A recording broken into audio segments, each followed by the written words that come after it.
Good evening and welcome to the Preservation Commission. I will call tonight's meeting to order. We have a quorum of 9 commissioners.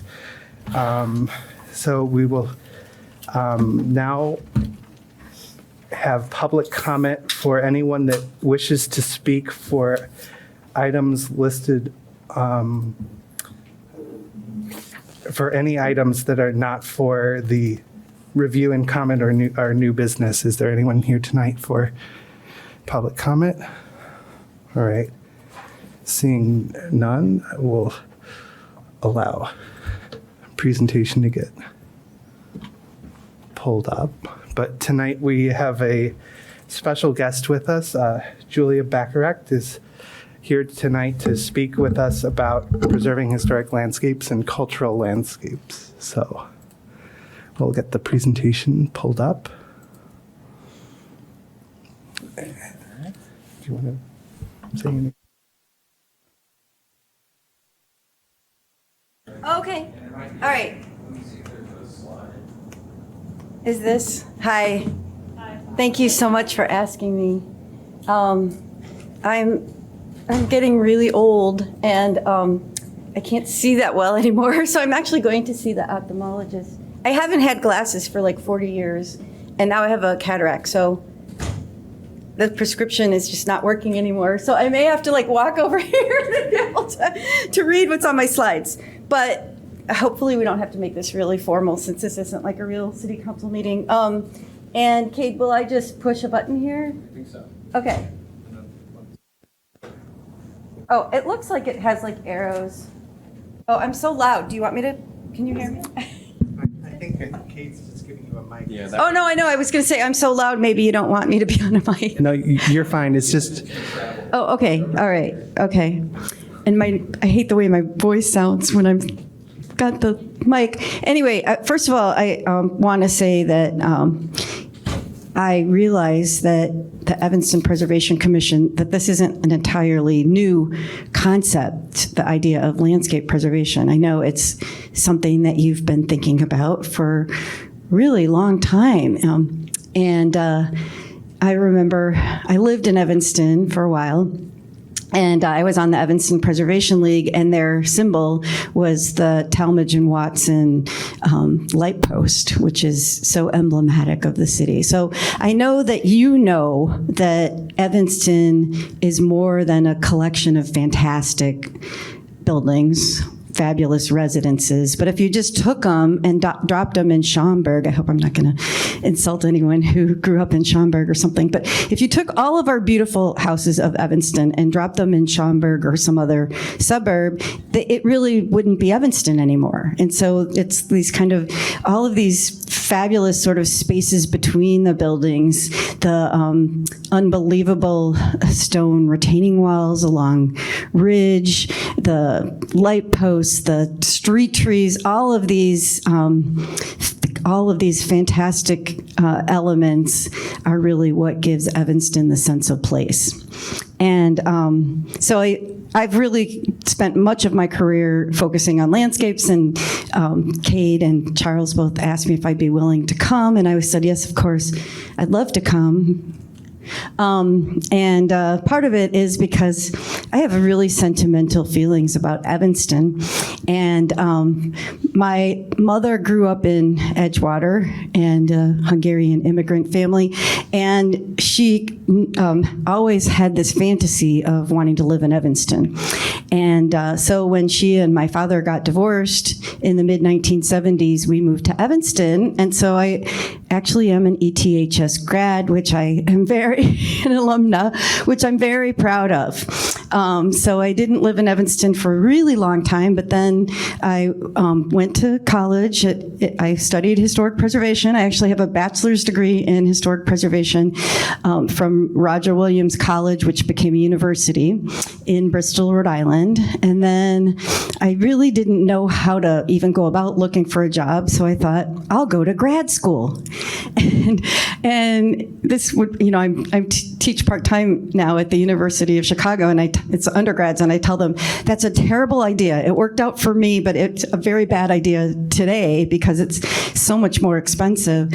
But I went to the University of Wisconsin, and I pursued a degree in preservation. And I was worried after having spent this time in Rhode Island studying historic preservation that going to Wisconsin to study preservation, what are they going to teach me? But that program, and what attracted me to the program, other than the fact that Madison is such a glorious place to live, their philosophy was to have a broader, more environmental approach to preservation.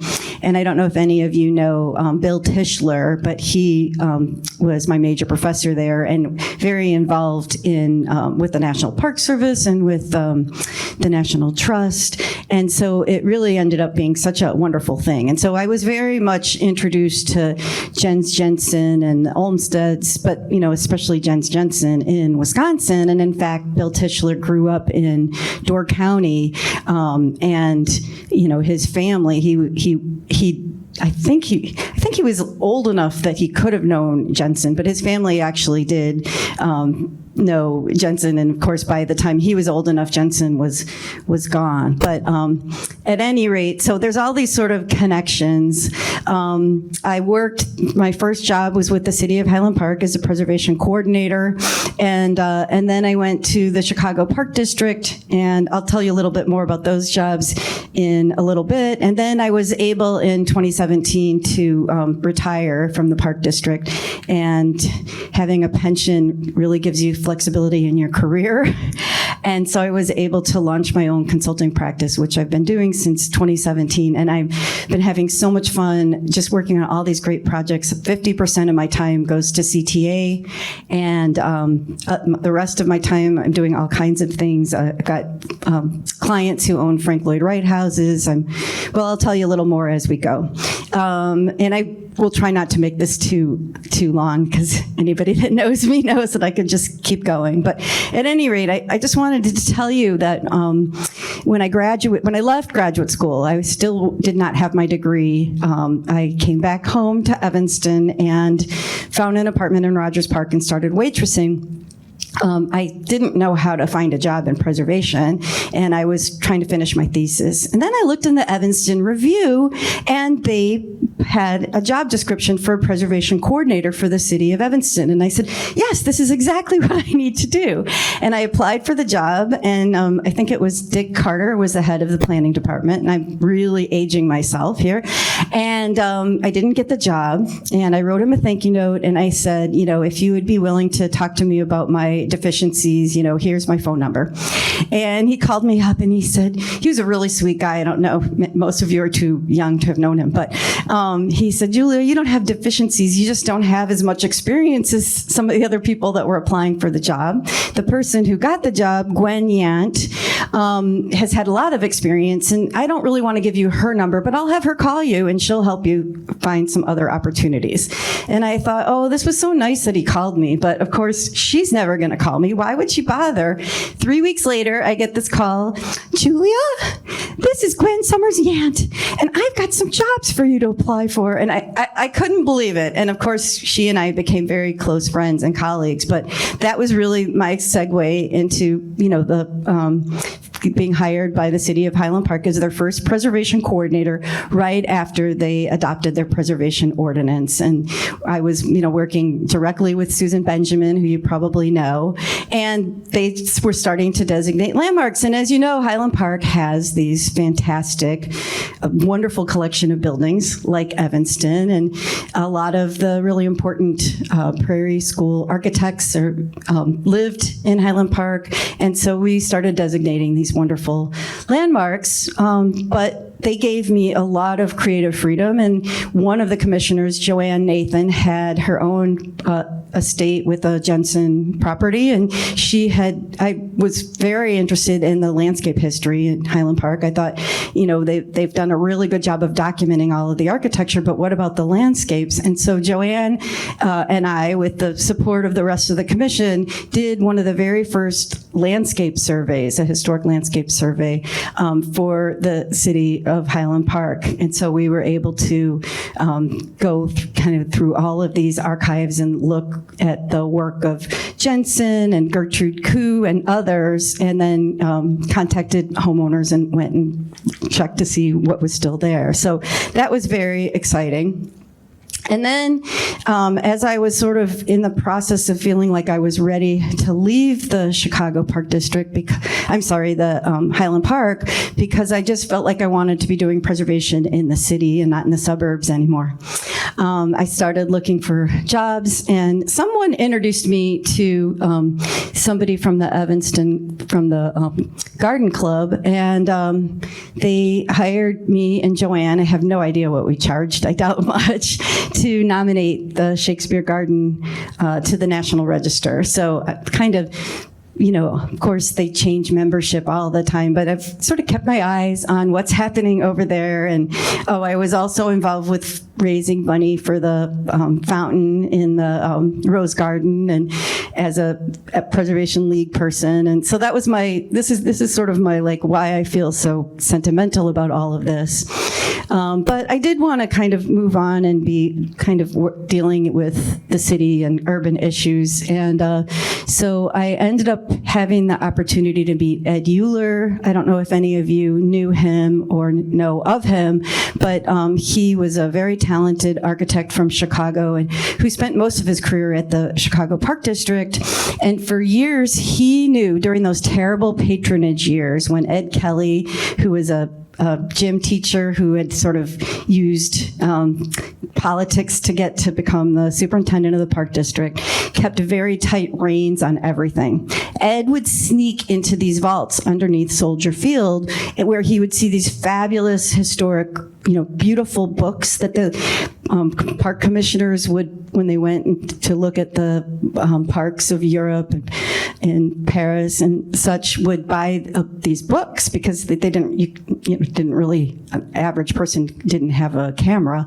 And then, of course, you can see what it was like in these vaults, tons of historic documents and plans and things like that. And so Ed, before I met him, was looking for an archivist and decided that they really needed to have an archive. And of course, the thing that happened was that Harold Washington, in his second term, kicked out the whole board and put in a new board and got rid of Ed Kelly. They had to change the locks on his doors in our offices over by Soldier Field. And so Ed, who had been kind of this hardworking guy who'd been sneaking down into the vault because that wouldn't have been allowed, was recognized for how talented he was. Walter Netsch from Skidmore knew Ed. They were both very involved with the AIA, and so he was promoted to the head of engineering. And so I don't remember how, but somehow I met Ed, and he said, we need to hire you. I should put this whole portfolio together, but I don't know exactly how I'm going to do it. That archive with 110,000 historic plans and drawings and 63,000 historic photographs is now, I didn't want to leave without it being digitized and transferred to a proper steward. It's all now at Harold Washington Library.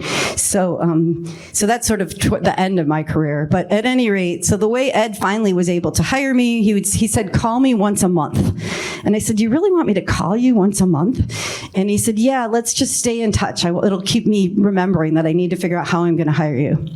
And so in the meantime, people from the Landmarks Commission at the city of Chicago, people like Joan Pomerantz, who you may know is now at AIA, had decided to write a grant, a CLG grant. I don't know if you've ever applied for one of those, but those are great, certified local government grant, to kind of bring in a team to the Park District and document the parks and write a multiple property listing to the National Register of Historic Places. And so that was how he hired me and Will Tippins. I don't know if any of you know Will, but he's been a developer up on the North Shore for years. Well, does stuff in the city too for years. So at any rate, so we started that project, and then we started documenting the parks using both the archive and then, of course, the field research that you need to do. And this isn't stuff that we completely made up. There's great resources that the Park Service puts out. You may know they have just this unbelievable collection of preservation briefs and other materials. They won't use the word brief anymore. So two of the ones for landscape that are most important are National Register Bulletin 18 and Preservation Brief 36. So, there are these sort of great resources for methodology for how you document and assess landscapes. And then, of course, you still use the same National Register criteria when nominating a park, and they're really a historic district.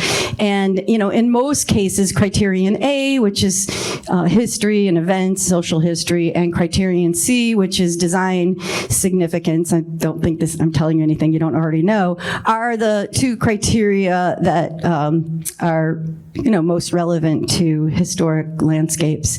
And, these are just, you probably know there's like 30 areas of significance. These are some of the areas of significance that, I tend to find are relevant when I'm doing a landscape nomination.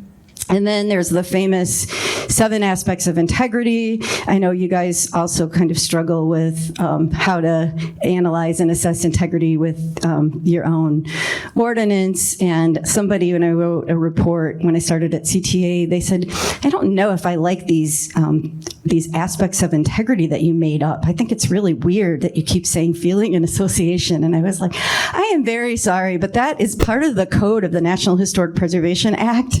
And I didn't make it up, and this is kind of what we have to work with. But in landscape preservation, in addition to using the 7 aspects, there's a lot of guidance about trying to determine what are the character defining features of a historic landscape. And I think once you start really thinking about what are the aspects that really make this place what it is, what's so special about it, and then apply the 7 aspects of integrity, I think it makes a little more sense.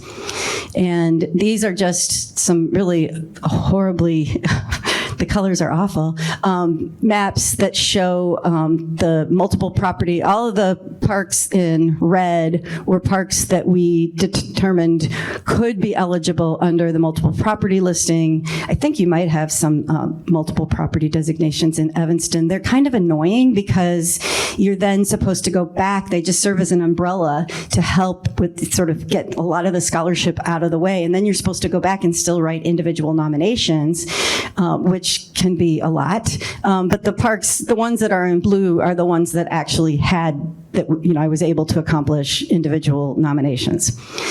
I also had the opportunity while I was there to write 2 National Historic Landmark applications, and you may know the NHL is the most sort of highest level of an honorary designation, but it has very little additional teeth beyond what the National Register does. But you really almost have to do it by invitation, and so I was just kind of lucky because there was a moment where the Park Service really wanted more landscapes designated, and so I was given an invitation to write nominations both for Columbus Park, which the whole park is a National Historic Landmark, and then the Alfred Caldwell Lily Pool in Lincoln Park. And the whole park was already on the National Register, both of them were, but now the Lily Pool is also an NHL.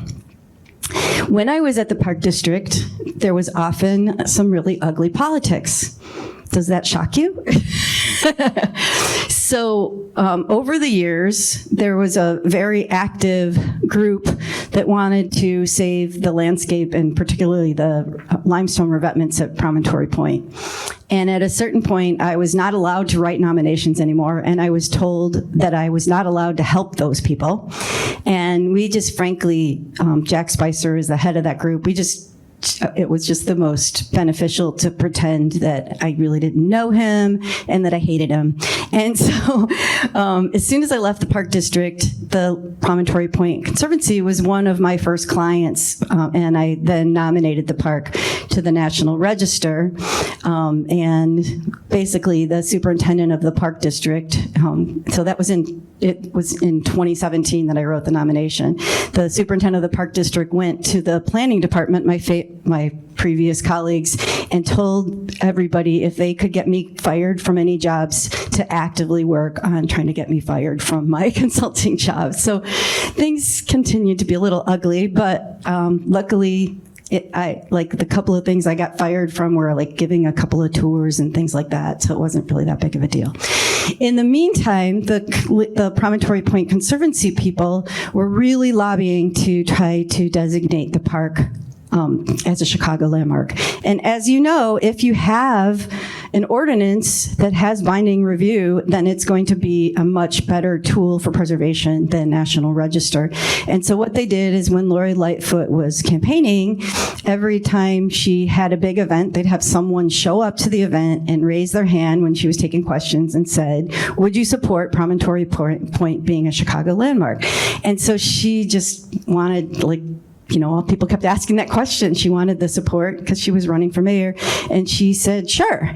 And so I was hired then to like very, very quickly put together a Chicago landmark nomination, which went through just as the mayoral election was happening, and it really doesn't have my name on it, but whatever. One of the important tools for historic landscapes, which maybe Charles Smith someday will have a donor that will suggest to do this, is a cultural landscape report.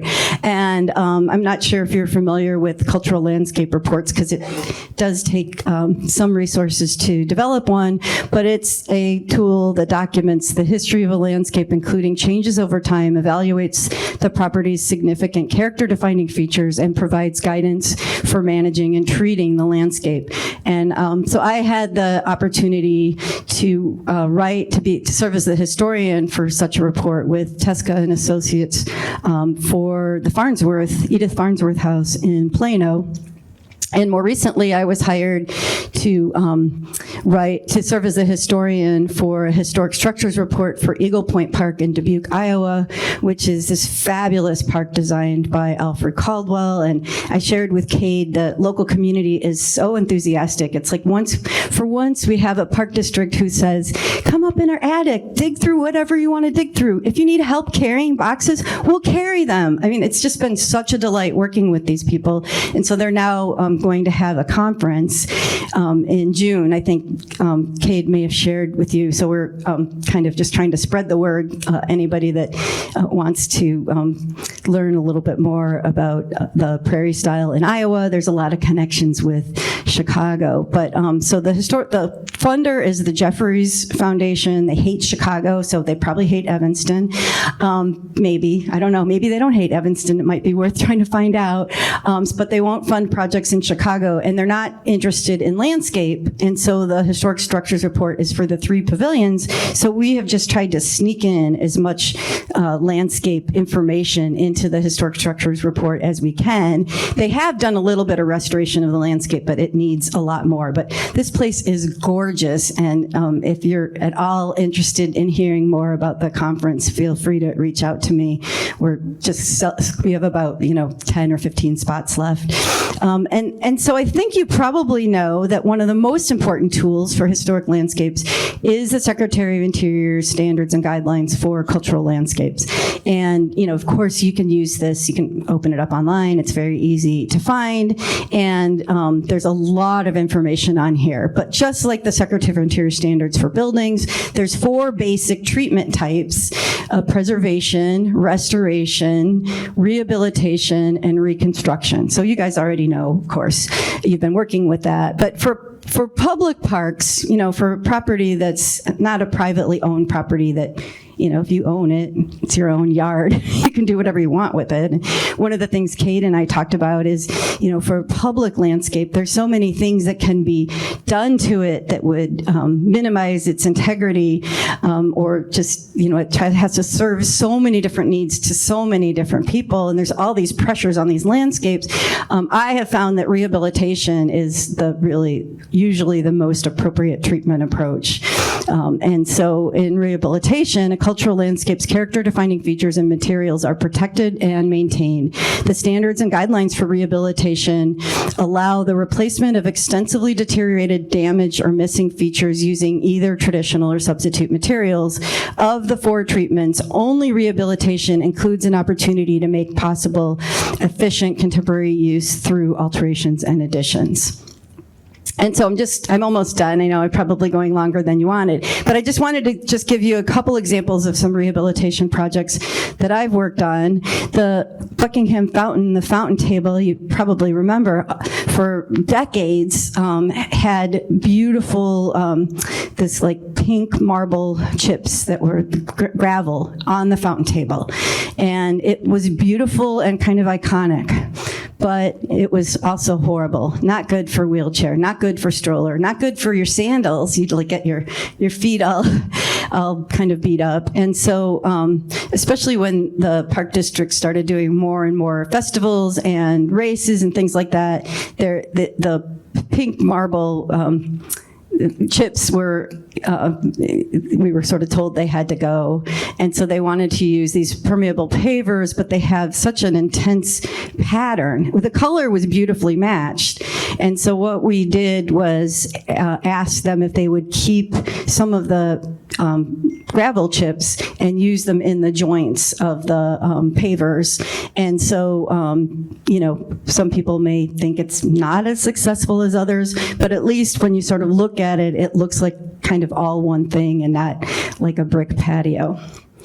And then the last one I wanted to share with you is I often got in the midst of these terrible political debates, controversies. I don't know if I'm any better at staying out of them now, but it's nice not being a public employee, as I'm sure some of you can imagine. And so one of the departments of the Park District, this natural resources group, had been meeting with the Army Corps of Engineers and discussing what really turned out to be an $8 million project to do wetlands all over Jackson Park. And so the whole, you can see it's called GLIFR, and that's the Great Lakes Fisheries and Ecological Restoration. So those are great things. We love, we love natural things and critters and all of that, but that doesn't recognize that it's an iconic design landscape by Frederick Law Olmsted that had it's the only site in the nation that had 3 distinct Olmsted plans that were actually executed. And the 1895 plan that you see on the left by Olmsted, and Elliott was really, the park still had a great amount of integrity based on that. And so it was this big sort of political nightmare. Did not hurt that I had been appointed on the Board of Trustees to the Illinois Historic Preservation Agency at that moment. But a not-for-profit organization came forward and offered to help, and what they did is they provided the money so that there could be a consultant to the Park District that was Heritage Landscapes. I don't know if any of you know Patricia O'Donnell out of Vermont and Connecticut, but the best landscape expert in the country who actually knows how to treat an Olmsted landscape. And so I was part of the team doing all of the research, and she created this habitat plan that, the whole idea was to try to have the sort of ecological goals and the cultural landscape goals mesh together. So that was a project I was really proud of being a part of. And but what I want to leave you with is that something that you know already is so important in historic preservation is advocacy. Historic preservation is, it involves laws. It's a profession. It's a type of urban planning, but it's also a public movement. And I don't think we can really save much without advocacy. And so what I just kind of want to leave you with is that sometimes we feel sort of torn about how much should I be, especially you're a commissioner with the city, how much is it appropriate for us to be sort of pushing these things? And I would just say push it as much as you can push it, push the envelope. And so a couple of things that I've been involved with advocacy advocacy. We restored the Alfred Caldwell Lily Pool, and then we were afraid it would be destroyed by the public. So I was asked to put together a docent program, which is still active, and the Lincoln Park Conservancy runs it. I've had great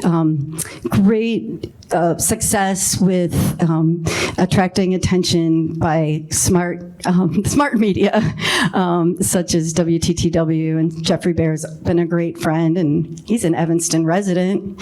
I know he doesn't want to get involved, but there are kind of sneaky ways of making sure that he knows something's going on. And then lastly, I just want to say that you have one of the most greatest resources and treasures that you have is Charles Smith. And, he's looking at me. Look at the face he's making. Well before I met Charles Smith, I came to the city council and I testified at least 3 times. I've written at least 1 or 2 letters in this long, long drama of the Harley Clark estate. And now, the things that Charles is doing and his group is so fantastic. And so I know you probably all know it, but I just hope that you let the powers that be know that you've got this amazing internal resource. And so when Charles asked me to write an article for the Roundtable, it felt like such an honor, because this is something I've been worried about, that I care about. And I hope you're not getting tired, Charles, because he does such a great job of carrying the torch. So thank you. I hope I didn't go too long. Thank you. That was wonderful. Do we want to? I'm not going to, I don't want to run your meeting really late. Well, so if you no, don't. it's fine. I think if anyone has any questions, would be great we have a great expert here on landscapes if anyone has any questions.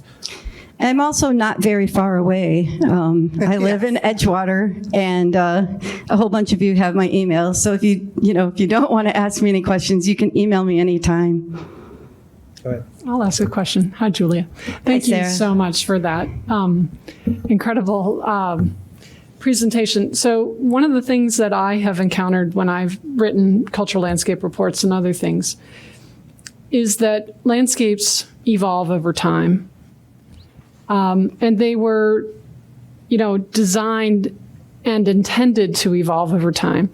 So how do you have that conversation with somebody about integrity when it's not a fixed thing? It's alive.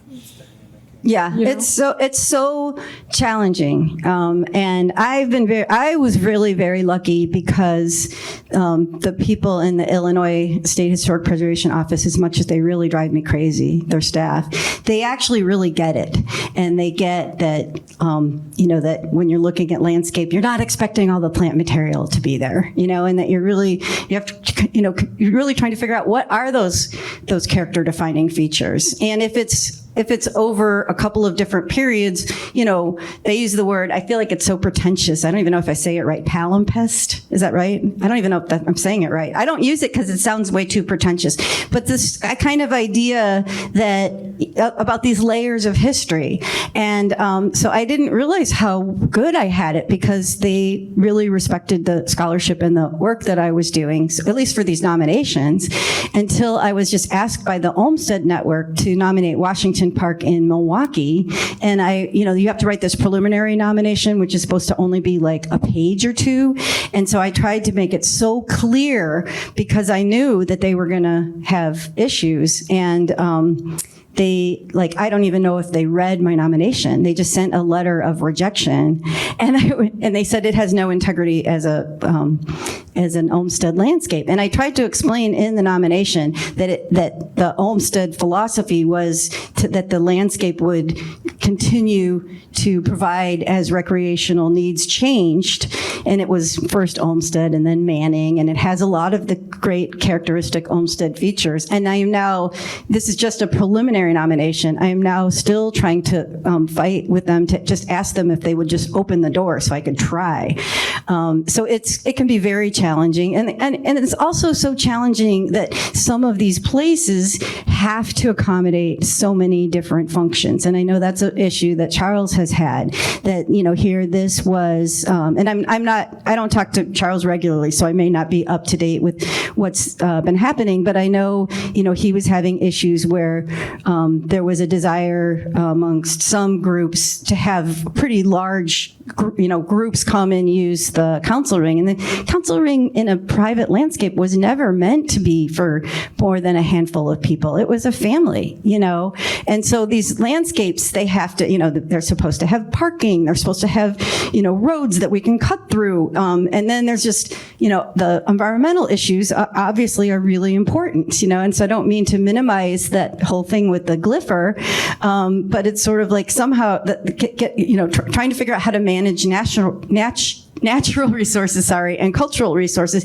There has to be some way of kind of meshing those things. The one thing that I always felt at the Park District, because you can imagine that my heart was broken more than once. I mean, I was there for 29 years, but I felt that as long as the decisions were, like, the documentation was being made, the case was being made, the work had been done. As long as they were thoughtful decisions, even if it wasn't going my way, I was okay with. What bothered me was this sort of seat of the pants kind of urban planning. And, landscapes are just so easy they're just sort of up for grabs. And, as Kate has pointed out, you don't need a building permit for most of the things that would destroy them. And, and this is where I think advocacy is really important. And Evanston is so special. I mean, it is such a special place. I mean, you've got like the lakefront, you have these beautiful drives. I mean, throughout the whole history of Sheridan Road, people are talking, they just wanted to drive on Sheridan Road. And like I say, I mean, as I was driving in, I ended up kind of driving around and deciding, like, I don't know if you really have any part of the city that isn't beautiful. Now, I might be a little biased, but again, the street trees and all of these sort of natural resources coming together with the built resources made this really special place. And it does make it super, super challenging as the stewards. But I think, you're here, and I think there's still an Evanston Preservation League, right? Oh, maybe not. Oh, no. Oh, I was going to say, like, that you have these groups, and that I know that these are things that you care about. And that's why I leave my last slide as advocacy, because that's really the most important thing. Educating people and trying to, like, sort of build the advocacy to explain why they should care. Yeah, I think your presentation right now is almost at like the perfect time, because right now the city is discussing its comprehensive plan, and it's a lot of it is building centric. Everything's buildings, this or how high is something, and eventually it's going to talk about zoning, but everything's in a context, like you said, our street tree, our canopy, our gardens, retaining our parks, walls. our parks, our lakefront are also a very key identity to what Evanston is, and I think that as a commission, we've started to talk more in terms of that, the full context. It's not just the buildings are placed in a landscape, and that landscape is part of the identity of what our city is. And yeah, I mean, the streets of Evanston are amazing because, I don't know, I've studied like the street trees of Chicago. I've never really done it for Evanston, but there must have been at some point where the city took a really active role in deciding that what they were going to do when Dutch Elm got horrible. And like, you don't have a sense, you drive, there's a canopy over over the street. It's just fantastic. So I'm glad that you are thinking about these things and working on them. And like I said, you now kind of know that I've got a weak spot for Evanston, and I only live, 20 minutes away. So, please feel free to, call on me, and, or, I'm a great networker. So, and by the same token, please let people know about this conference in Dubuque, because we just have a few more spots left. Anyway, thank you so much for letting me come. It's Preservation Week, so happy Preservation Week. And now I know you guys have a lot of work to do, so I'm going to let you go. well, thank you very much. I don't know if I know how to turn this off. Thank you. Bye. So continuing with the park theme or landscape theme, we have for review and comment Gray Park, the proposed dog park. Do we need to do the motion to introduce for the record, or not for this? Okay. Is this thing? Yeah, it is. Oh my God. Good evening, everyone. My name is Stephanie Levine. I'm Senior Project Manager with the Public Works Agency, and I have Liz Defoe with Upland Design. She's our consulting landscape architect. She's going to walk us through a presentation. We're looking to install a dog park at Gray Park. We've had a couple public meetings. She'll talk a little bit about that. It's a very sought after improvement for that neighborhood. So we're looking for your feedback. Thank you. Hello, thank you, everybody. Again, my name is Liz Defoe. I'm with Upland Design. I'm a principal landscape architect. So just wanted to let everybody know our whole design process. We started with site analysis, looking at the existing park. We came up with two concepts, which we've worked with a councilman on, and then we had a community meeting where we presented both of those options. We really took a lot of feedback from the residents immediately adjacent. Was very well attended public meeting, and then we kind of took all that feedback, refined it down into the final concept, which was taken to the public last week. We got a little bit more feedback on it again, and then we're kind of here with that concept where we're at right now. Our next step after we get your feedback here tonight is to kind of start construction drawings so that this fall we can start construction. Just to give a quick highlight of the park for those who may not be aware, it's on Main Street between Maple and Ridge Avenue. Currently, there's a couple. Does this have a little? Oh no, I didn't know if it had a little laser on it. There's pathways. There's this actually really interesting limestone amphitheater in the thank you in the center of the park. There's some stamped brick paving at the corners where you see the couple stars there. Those are kind of the main entrances into the park. There's a little bit of seating, but for the most part, it's just a wide open lawn landscape. On Maple Avenue, there is a facility, and though a residential facility, and a lot of those residents at Albany Care utilize the park as well as the other residents. So we were really trying to balance out everybody's needs and their uses in the park. Currently, there is a chain link fence along the north edge of the park. There's a little bit of a landscape hedge, but otherwise just kind of some big shade trees in the park. Here's a couple blow-up photos of that limestone seating area, amphitheater, and you can kind of see there's a little bit of standing water, and the paths are in need of some refurbishment. So our proposal here, currently the residents really asked that we focus on that central area of the park to put the dog park area. A lot of the feedback that we got from residents was that currently not a lot of the community are actually going to the park.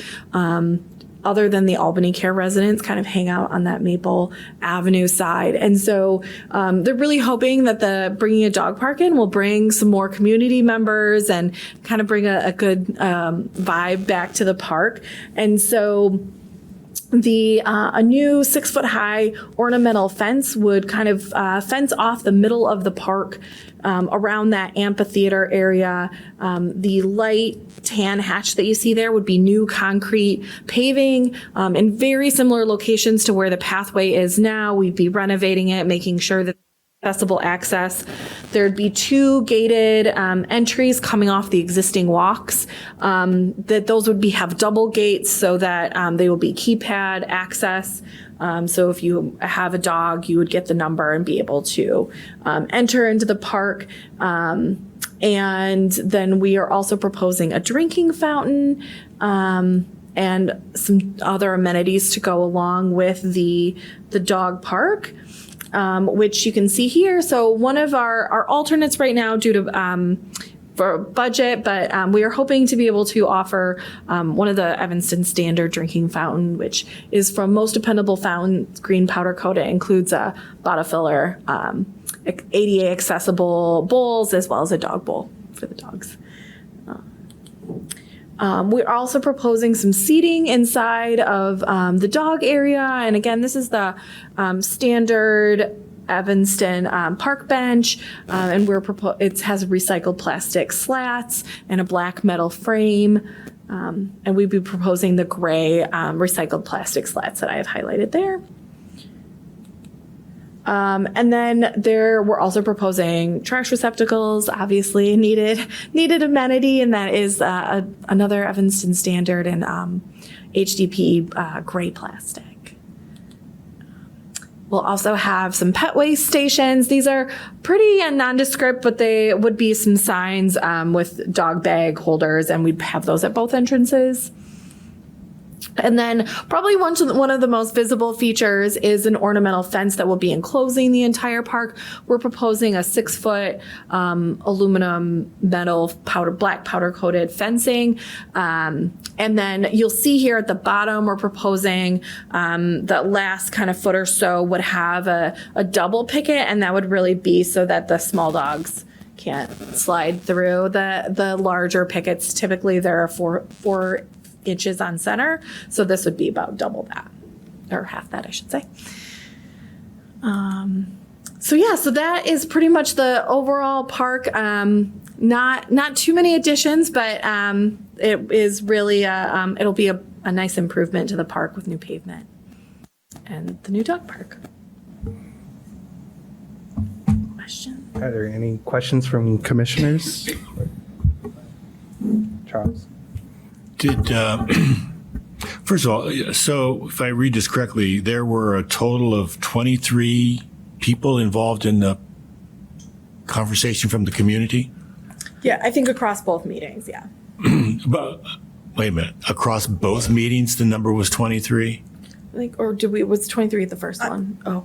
The first meeting probably had around that number, and then the second meeting had I don't know, maybe like 15 or so people. How was it publicized, the meetings? We send, Sorry.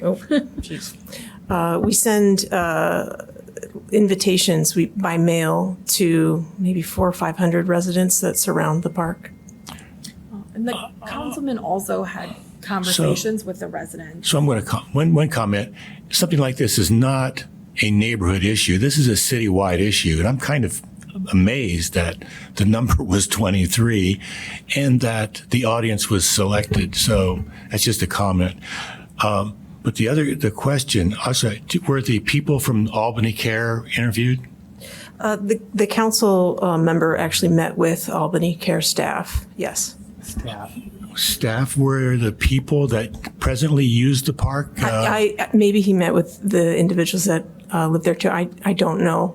City staff was not involved with that. Okay, well, because the reason I'm saying that is because I see these ranked priorities. The priorities that the first 3 are just, basically every park should have those things. Those are park things, not dog park things. And since there is a population that's already kind of like using that space, it would seem that that some of those things should have been there a long time ago, but that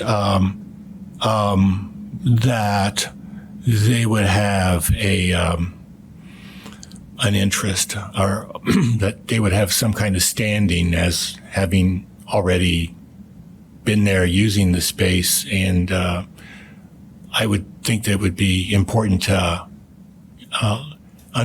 for them to understand how they would be impacted, and in terms of their continued use of that. Of course, I think that's a population that really needs that kind of space. So I just hope that their needs are taken into consideration along with everybody else's.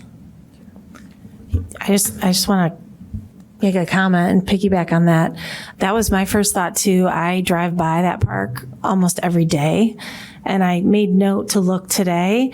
There's a ton of people using it and sitting on that limestone area you describe.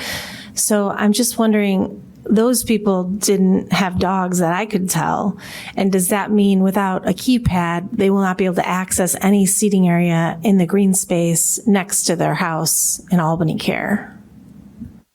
Sorry, I did want to, and I apologize, I didn't clarify. We are leaving the seating, and it's still including picnic tables on the Albany Care side. And during our discussions with the community and planning, we did want to make sure that we were still maintaining the space that they typically use. And one of the things we heard from the other residents was they tend to stay towards the east side of the park. And so we really wanted to make sure that we were still balancing their use, the dog park use, as well as leaving some open green space on the far west side for residents who said that they like to come out and play ball with their kids and stuff.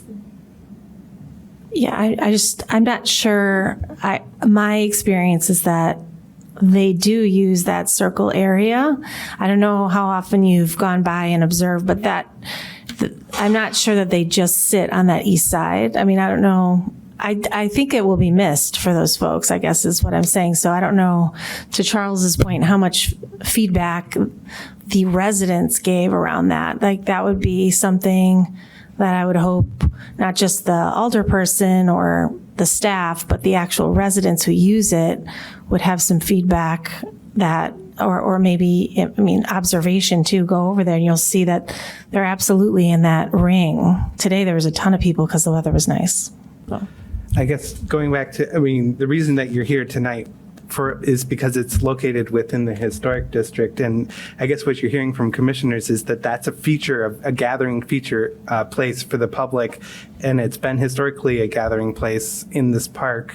It's been a wide open park, and now we're introducing fences and we're, closing off sections of the park, obviously for a new use. But I mean, is there a way to potentially, find an equilibrium between allowing for dogs in the park, but then maybe some kind of access at some time for this feature that, it obviously is getting some use. I mean, does anyone else?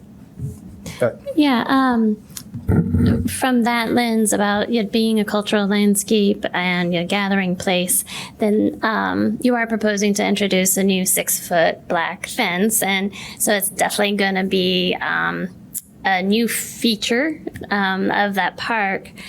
And given that the only reason for the fence is that there'll be dogs there, and the dogs is the lowest priority from the neighbors, then is the fence really worth it?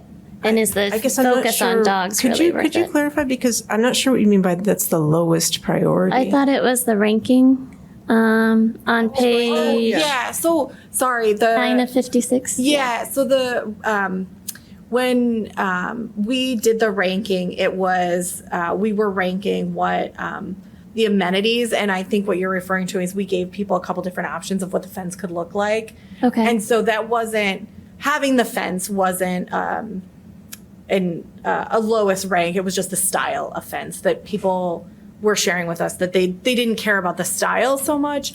Yeah.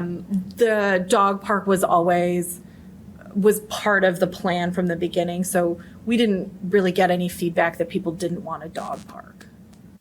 But the dog agility equipment is the lowest priority. Right. They didn't ask for agility equipment in the dog park. But the idea of it being a dog park requiring that fence was confirmed. Oh, absolutely. Yeah. And that's actually Okay. a requirement of Cook County. We have to fence it. And I understand why you would, and I actually really like the design of the fence. It's just, I was seeing this big new feature being introduced, which, the design I like actually because of the tighter pieces at the bottom. But then I was seeing that the dog agility equipment was just so low. I wanted to make sure that due diligence had been done, that the dog park, it being a dog park requiring that fence, is really going to make that fence worth it for as many stakeholders as possible.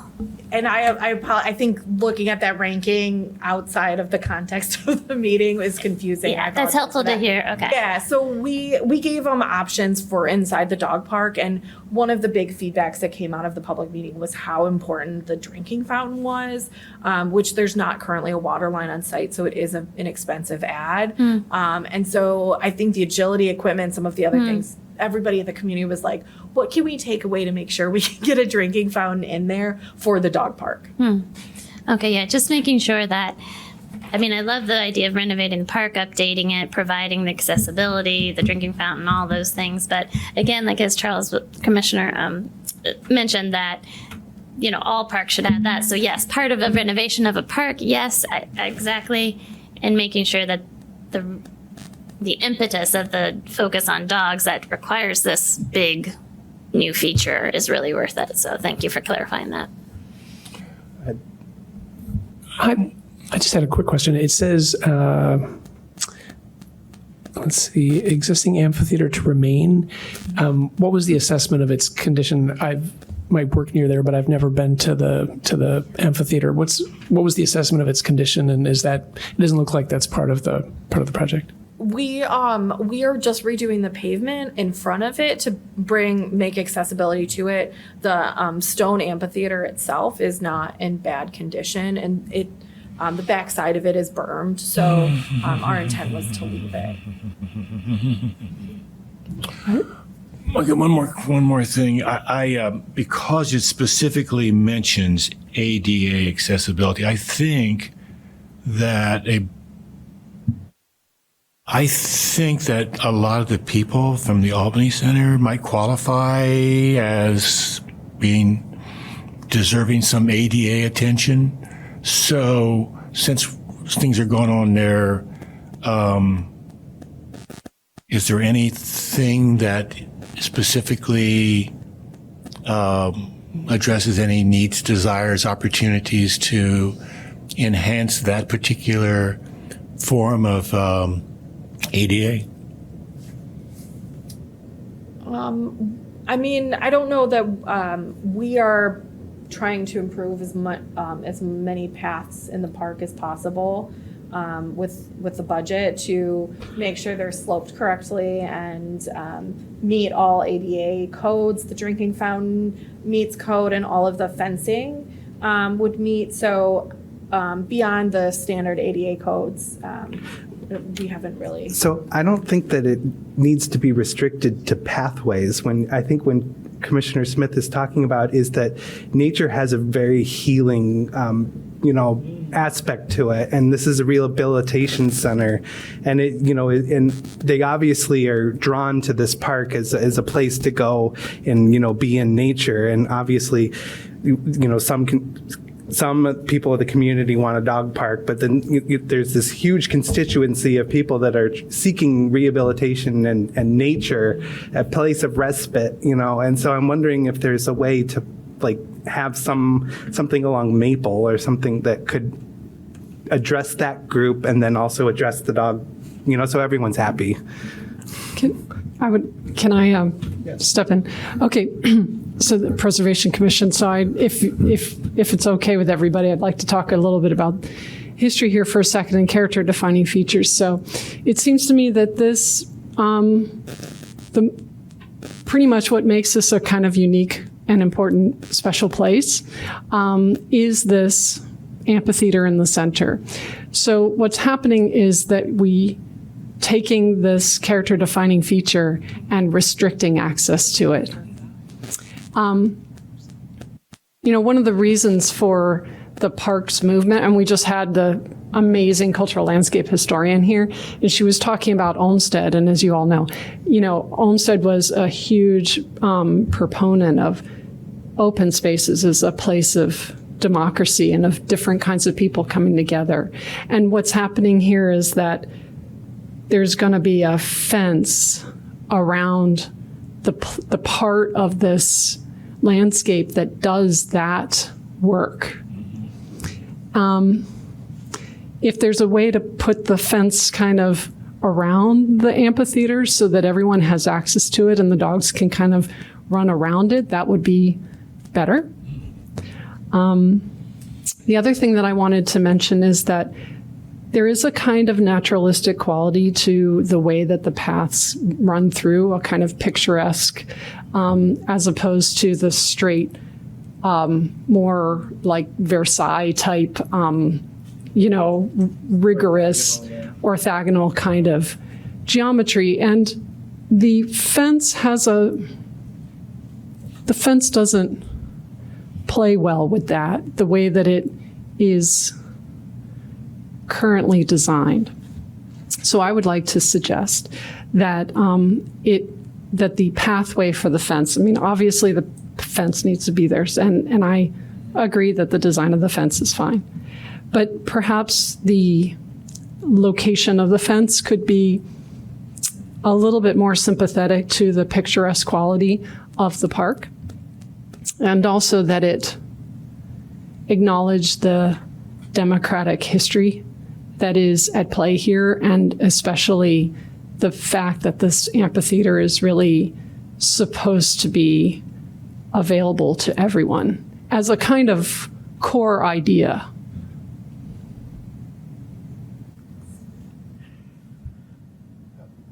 I would second those comments very enthusiastically. I think one of the distinctive things about this, as has just been pointed out, is that this is a picturesque aesthetic here.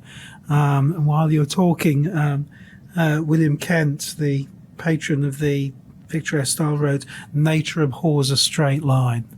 If you could avoid straight lines with the dog fence, I think that would go some way towards addressing our concerns. Sorry. Go ahead. Why do you need a passcode to get in here? I mean, why can't you just have a gate? The Cook County requires these dog parks, dogs have to be registered, and they have to have vaccinations, and so the city has to actually kind of issue, it's not really a permit, but you have to get a pass to get into these, and so they have to be for registered animals only. Okay. Can I move on from that, though? Did you ever look at putting the dog park on the ridge side and keeping the other side open? We did, and residents were and dog owners that participated in the meetings were very strongly against that idea. Many of the residents in the area indicated that they used that space to play ball, and they wanted it open and left outside of the dog park. And also, residents indicated that dogs really don't want to be they don't want their dogs near the street because they get really excitable near busy streets with cars, and so they asked us to pull back from all the streets. And then one last question. That's where the hill is too, correct? Yes, it is. Yes. Just to clarify, so if I don't have a dog that has that pass, then I cannot go in past the gates? That's correct. So then I cannot go sit on the amphitheater seating, correct? That's correct. You would have to have a pass to get into that area, or you'd have to have the code. You'd have to have a registered animal to get into that area. To get yes. the code to get through. So, I guess, so how do you respond to, like removing this feature that current residents use every day, just like what we were talking about, like the rehabilitative nature, just the community, just the gathering spot, the fresh air, the sun on your face? I understand your concern. I'd love to hear. Yeah, the residents that we met with, the dog owners that we met with, asked us very specifically to put the park in the middle of, or to put the dog park in the middle of the park. In fact, the residents adjacent to the north asked very strenuously that we place the dog park against their property.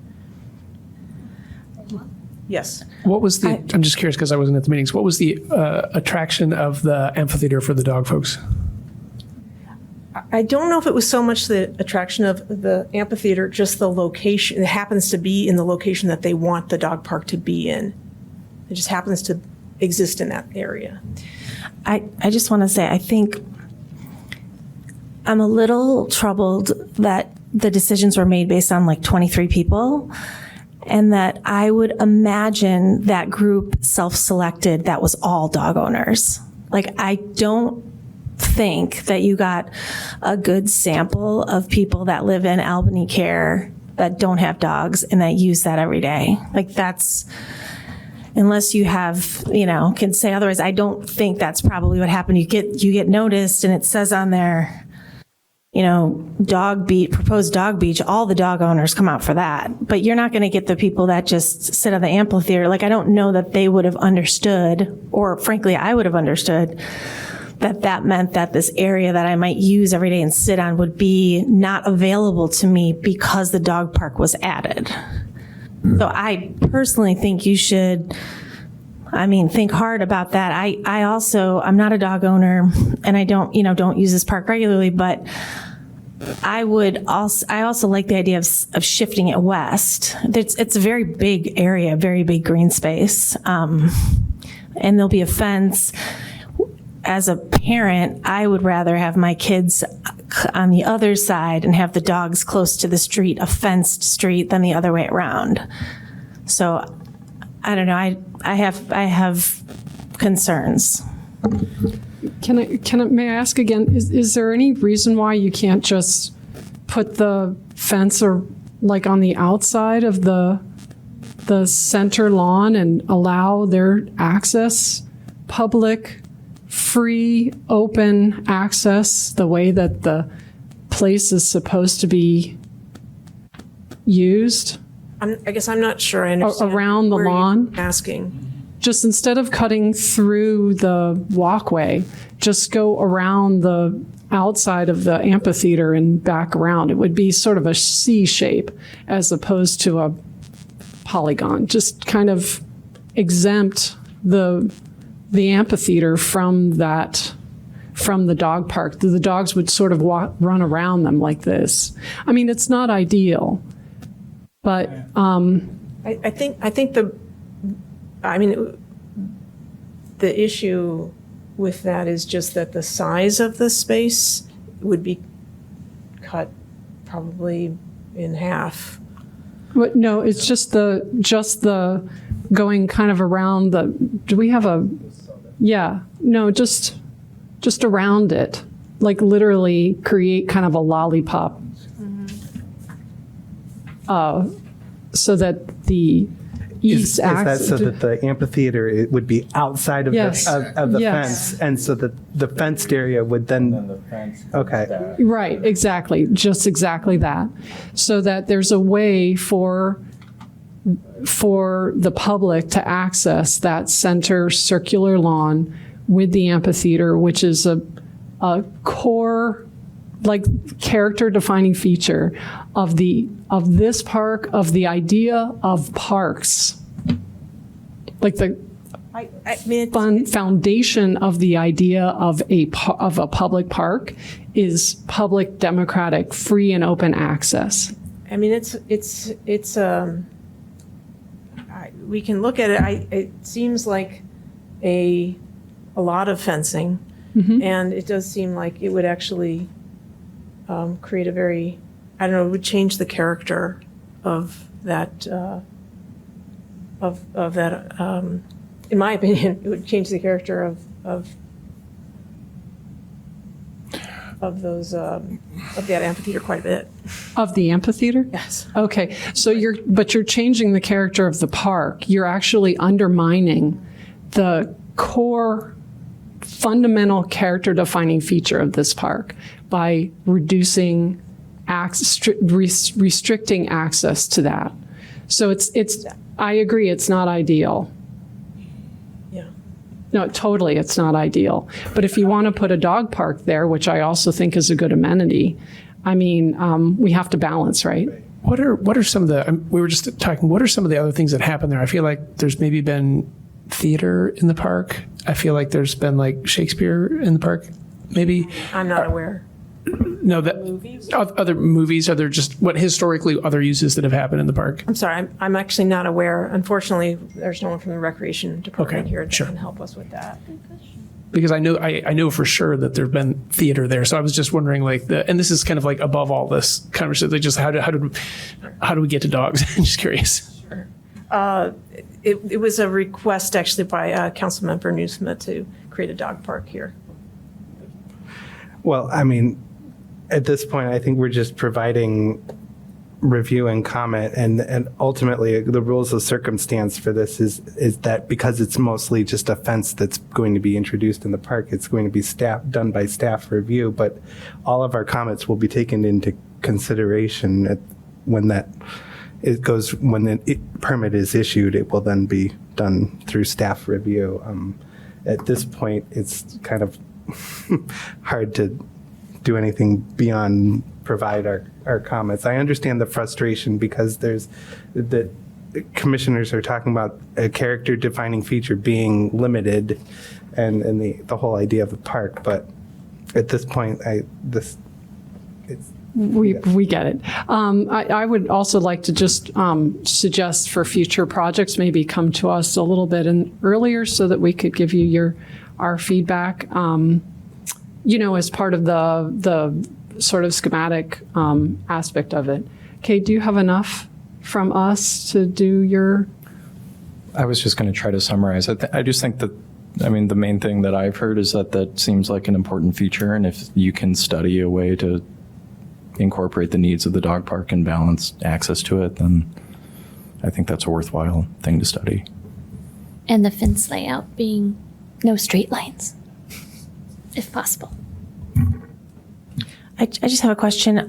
How long has this been in development at the city with you guys? Just a couple months. Couple months, Yeah, okay. and we've been sharing everything we've been doing with Cade the entire time. And it is fair that I did send it to all of you a month or two ago, and I don't think I received feedback from anybody on it. Yeah, I'm just wondering. And then what happens after this? Do you guys go to council, or what's the next step? Next step is actually to, we'll certainly discuss this feedback, but assuming we overcome that and finalize our design, the next step would be to prepare construction documents, and then the project would be bid. There's a strong desire to have this built this year, so we are rushing to make that happen. The other, if you can, because I think the other challenge that you're facing is the budget is significantly small. Is that correct? Very, very challenging budget. I think we only have around $250,000 to work with, which it sounds like a lot of money, but it really isn't. And so we're struggling just to really cover, and again, without the drinking fountain, just cover the fencing that you see there, which is significantly less than we're discussing now, and the pathways, and really not a lot else. I just want to note that I want to acknowledge that actually Cade did actually send us that. I didn't realize that when he sent that it was going to be restricted to only people with dogs, that a very small percentage of the total population was going to now have access to this significant element. Like I can't go there anymore with my children. All right. Thank you for presenting. Next, we actually have a new procedure that we have to do. We have to have a motion to introduce an item into the record, and then we can have our deliberation. And then once we're done with the deliberation, we can make a motion recommending approval, denial, or continuation. It's just a way to kind of set the record. So if I could have a motion to, just to clarify, so you can open, so these are technically public hearings, so you can just say that you're opening the hearing. Oh, you don't need a motion? And then similarly, when the testimony from the public and the applicant is provided, you can just say that you're closing, without objection, you're going to close the record. And then you need the motion for somebody to formally introduce it to provide discussion on it. Okay. So that happens a little later. We haven't operated this way in the past, but. Is that just for new business? Yeah. Okay. Yep. Any actionable item. Okay. All right. So next we have 1630 Ashland Avenue landmark in the Ridge Historic District, a recommendation for major variation. Is there anyone here. Yeah, I think Maria, yeah. Hi. Thank you for hearing me again.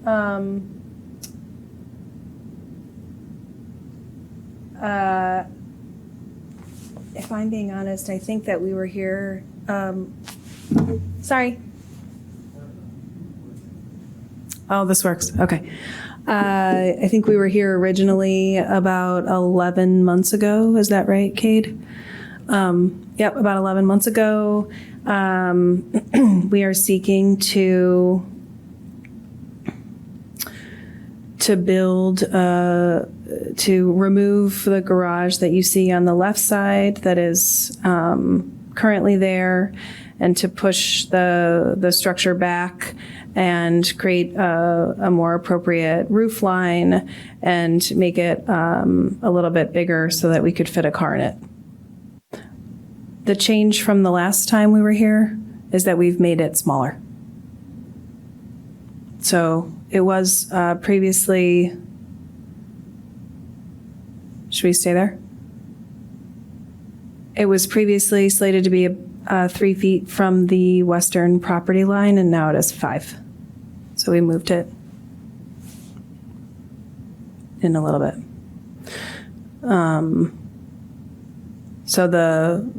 We had to come back in front of you all to, I'm not exactly sure if this is just It's just a recommendation. A recommendation. On the variations. Thank you. Which the commission did provide a favorable recommendation the last time this was in front of them. And I'm sorry, the site plan for some reason is not loading correctly, but. So just for clarification, because of the preservation ordinance, the change in what is presented is not, it's not a big enough change to warrant an amendment or new COA application. That's why she's just here for major variation, and that's Preservation Commission is afforded the opportunity to give a recommendation. So that's why you're here tonight, is for that major recommendation. I couldn't tell from the site plans that didn't quite load correctly. In which dimension did it get smaller? Is it narrower or longer? in its length. Yeah, it's length. In its length, in the distance east to west. Oh, thank you. Okay, thank you. I have a question. I know there were concerns about the length, the setback from the back, but also on the side. And has that changed at all? The side setback from the neighbor, it was a foot on the Yeah, so original. currently the setback from the property line and the way that the garage is currently is about 6 inches from the property line. So we're increasing that setback to a foot, but we're not changing it from the original application, because then there would be no way to get through there. No change from the, that's what I thought. So just the setback on the back. So has there been have you been able to connect with the neighbors on these? Like, I know there were a lot of issues and it got voted down at land use because of those issues on the line.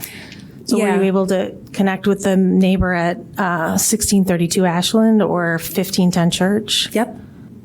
I have actually letters from them approving this design. Who at 1632 Ashland? Shannon Sieberling.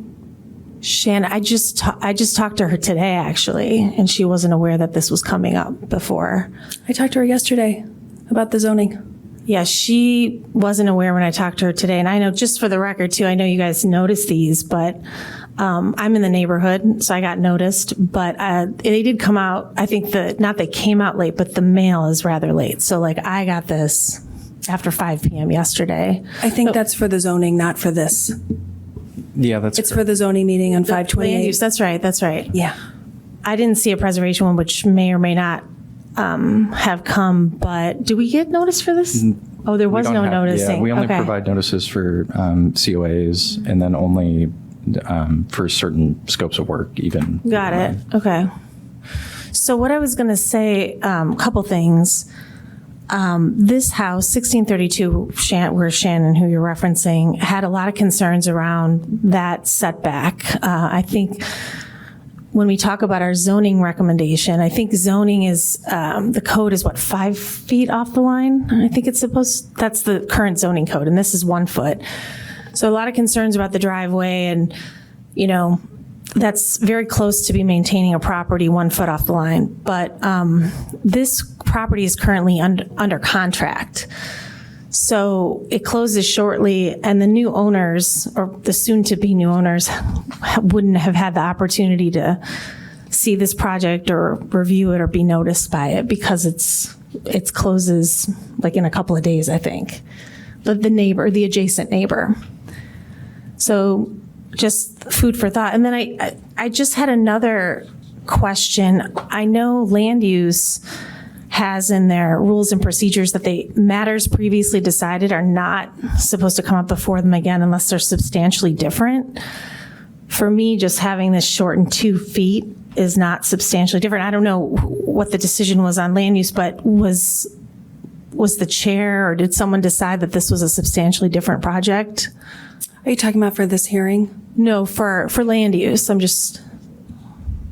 I'm not sure what the recommendation is for the percentage change in a project for it to be considered a substantial change. So I would have to take that back. But just to address I'll just read this from the land use rules and procedures, Article 10. Page 16 of 18. It says, any application that is deemed substantially different from the original application as determined by the chair or secretary or his or her or their designee, it says may be resubmitted at any time. So you have to get those approvals to get resubmitted. So when I looked at this project, I was like, I've seen this project before. And then I couldn't initially even tell what was changed, and then I realized, okay, there's a slight change to the dimensions. So I guess that's something that land use would have to consider. But for myself, I would like to make a motion for continuance so that the new owners of the house have an opportunity to review the plans that affect their new property.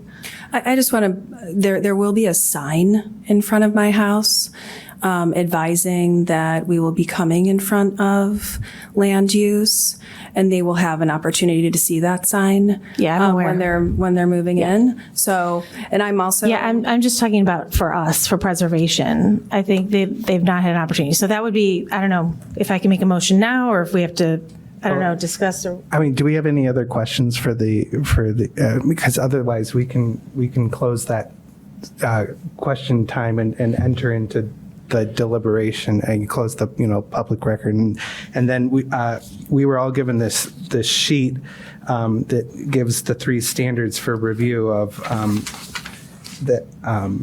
for very special use or variation, and that we use those standards when we are discussing and voting on the recommendation. So does anyone have anything to say about I just had one last question. Sure. Did you say you do have letters of support, and are those, there's a record so we can all say yes for sure from the neighbors? Yes, I do. Okay, thank you. Okay. are they on the record? They're in the application for the land use. Yeah, I think some of these are just more relevant for that commission. I just want to remind this body that you're essentially making a decision on, is the placement of this garage that necessitates the variations in the interest of preservation? Does it not matter to preservation, or is it detrimental to the house? And the previous determination was that it's in the interest of the integrity of the home, because the alternative was either a detached garage in the existing side yard or an attached garage in that open space. And so having tighter setbacks that facilitated this retained the integrity of the home, essentially.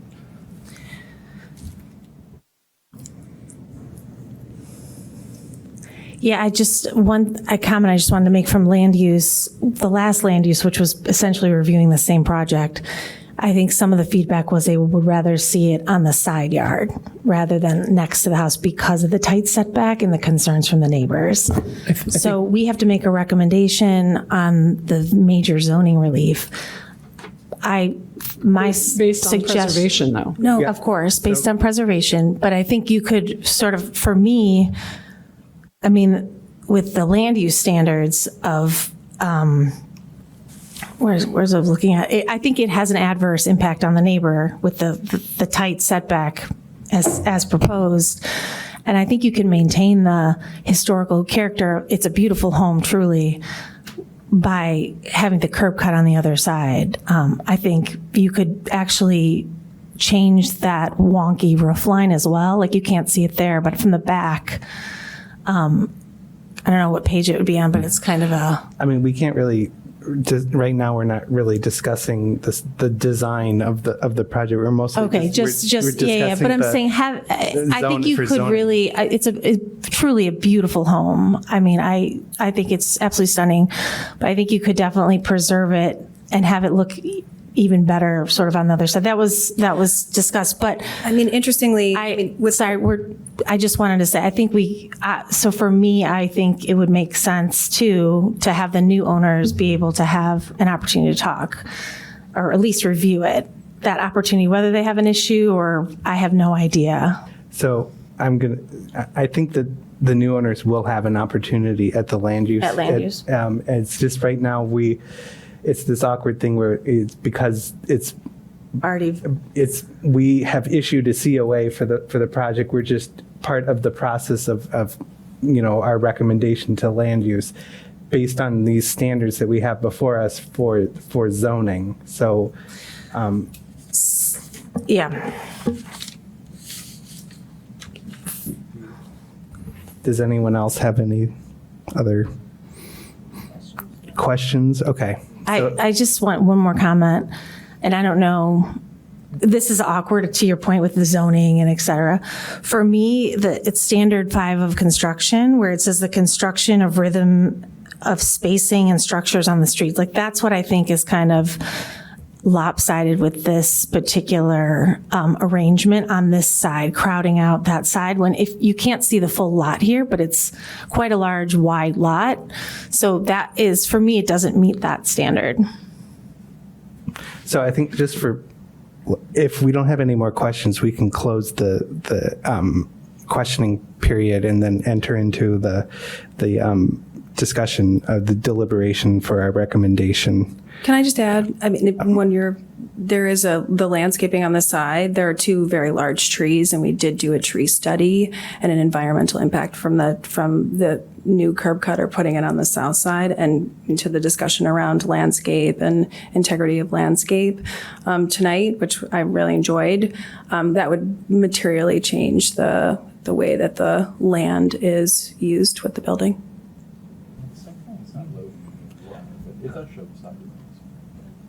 So there are 2 large trees in the yard that would be impacted by a new curb cut and a garage that sits there. All right. Okay, so do we need a motion now to enter into the? Yeah, so you can close just say that you're closing the record. All right, we'll close the record and then enter. Do I have a motion to enter into deliberation? Or? I think someone can just say that they're like moving this case number, and then that's when you enter deliberation. And then at that point, just for everyone's reference up here, you were not supposed to ask questions of them any longer. You do not receive testimony from the public or the applicant. It's just between you as commissioners to deliberate, and then someone makes a motion to, one way or the other. All right. Well, I'll move to close this part of the process. I'll second it. Okay. All right. So it's been properly moved and seconded. So we can now have our deliberation. Do we have any commissioners, any comments based on using these standards that we have for our recommendation to the Land Use Commission? We've already discussed the certificate of appropriateness. We said that it was fine as it was, or we approved it. making it shorter a couple of feet doesn't change it. So I think, for me, it gets the variation. It meets these standards from the perspective of the Preservation Commission. What the Land Use Commission is going to do is for them to determine and to follow their rules, but we have to look at our standards, and it doesn't seem to me that the change they've made will be a problem in terms of the historic quality of the building itself. I fully agree. As do I. Yeah, agreed. All right. So can I call for a motion, or? Sure, you want to make a motion for a recommendation? It seems that we have essentially a straw poll for a vote. So if someone wants to make a recommendation motion for a recommendation to the land use, you can go ahead. I'll take a shot at it. I'd like to move that we recommend a major variation for 25ZMJV 0017, 1630 Ashland Avenue, Landmark Ridge Historic District. Do I have to read all of this? I don't think you do, actually. I think, yeah. And it's a long one, but I think generally you can just move like the case number and Okay. the As address. presented or as Yes, as presented, yes, as presented, I guess. that's All what right, do we I'm have allowed a to say. second to the motion? 2 seconds, but okay. All right. Kate, could we do a roll call vote for this? Commissioner Johnston? We're going to do a roll call. I think this is the first roll call I've participated in. Aye. Commissioner Rizzolo? Aye. Commissioner Ailman? Aye. Commissioner Bodan? Aye. Chair Klein? Aye. Commissioner Ziem? No. Commissioner Driller? Aye. Commissioner Smith? Commissioner Jacobs? Aye. All right, so it passes with 9, was it 9 to? 8 to 1. 8 to 1, sorry. All right, so moving on, we have Envision Evanston 2045 Preservation Chapter. Do you want to give a summary of what happened at the Land Use Commission I can meeting? provide some background, and I'll try to zoom in because this is small. So the first things which I provided in the packet, but they adopted essentially all of the recommendations that the commission provided, and there were some additions to that. One of those was to explicitly make reference to designating locally both the Northwest Evanston Historic District, which is eligible, and then the federal portion of the Northeast Historic District and the Oakton Historic District, just to be very explicit in that language. And then the other addition was to add a policy statement. This initially actually was related to a recommendation made by this commission to add a policy statement about being intentional about safeguarding existing historic resources and eligible historic resources. And there was some discussion at the Land Use Commission about modifying that language to provide, essentially say that instead of just safeguarding those, you want to provide flexibility in order to achieve essentially other goals that the city may have. And during that meeting, both Chair Klein and myself were there. I think my not necessarily fear, but my instincts were that that would water down that policy statement, and that it would make at least an opportunity for Evanston's historic resources to be expendable in service of other goals. And so the direction that conversation went between me and the commissioners was to leave that recommended policy statement alone, and then to add a subsequent policy statement that talks about ways the preservation program can essentially evolve to meet, evolving and ongoing needs of the community over time. And so that's where this statement came from. So this would be policy statement number 8. It says keep pace with preservation best practices and emerging trends to meet the evolving needs of the community. And then there are some associated actions related to this that really speak to exactly what that means. So one was, and this is something that we talk about pretty consistently, and a lot of this is some of the basic framework of Preserve 2040 in my mind is orient preservation to people's day-to-day lives, including its role in ensuring a sustainable future, preserving and providing housing opportunities, supporting health and well-being, promoting job creations, small business, and celebrating diverse people and stories. So that's, we talked about different layers beyond just built fabric, and I think this tries to speak to that. Periodically evaluate the designation criteria to ensure preservation is accessible and responsive to a broader definition of cultural heritage. This is really just kind of a best practice nationally, and some of the best practices is that evaluation criteria should be localized and it should be evolving. Also, is it accessible or not? How difficult is it to nominate something? What does that process look like? How do you interpret those standards? Do the evaluation criteria speak to cultural landscapes? Do they speak to cultural designations? Do they not? So trying to pick that up. Periodically evaluating the design review standards to ensure they respond to evolving technologies and materials, providing flexibility to meet the needs of people living in Evanston today. This is something that's become kind of a national best practice as well. And again, there are some movements in preservation to not necessarily mirror the Secretary of Interior standards, but to make the standards more representative of your local environment and the needs of the people who live here. So this is just, are the standards we're using successful? I think in a large part right now they are successful. There's probably some disagreement even on this panel occasionally on how those standards are interpreted and what they mean and what we would prefer to see in terms of treatment approaches. So I think it's a good idea to just periodically review those. And then there's 2 more. Facilitate regular education and outreach efforts that emphasize historic places as tangible links to Evanston's current and past identities and opportunities for storytelling. This is, again, just adding layers to what preservation is. I think when preservation is seen as an assemblage of significant materials and just built resources exclusively, it risks being vulnerable, and I think it risks telling a wider story that is more tangible to more people. So I think as you broaden that tent, it just means more to more people.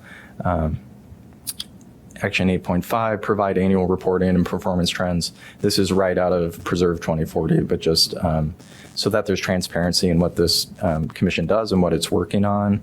And part of these two, also they're linked, 8.4 and 8.5, is there's so many misperceptions with what preservation is and what it means to be a landmark, and these two work at trying to be better at communicating that and being your own advocate, I think.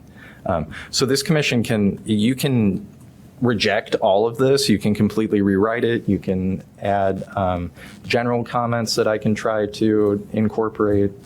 It's really just meant as a starting place.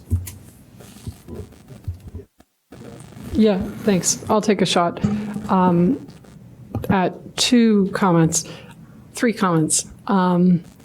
Should I say there isn't a number 3? Did I just age myself with that comment? Anyway, that's Monty Python. First of all, I love the idea of putting this in there, so I'm glad to see it.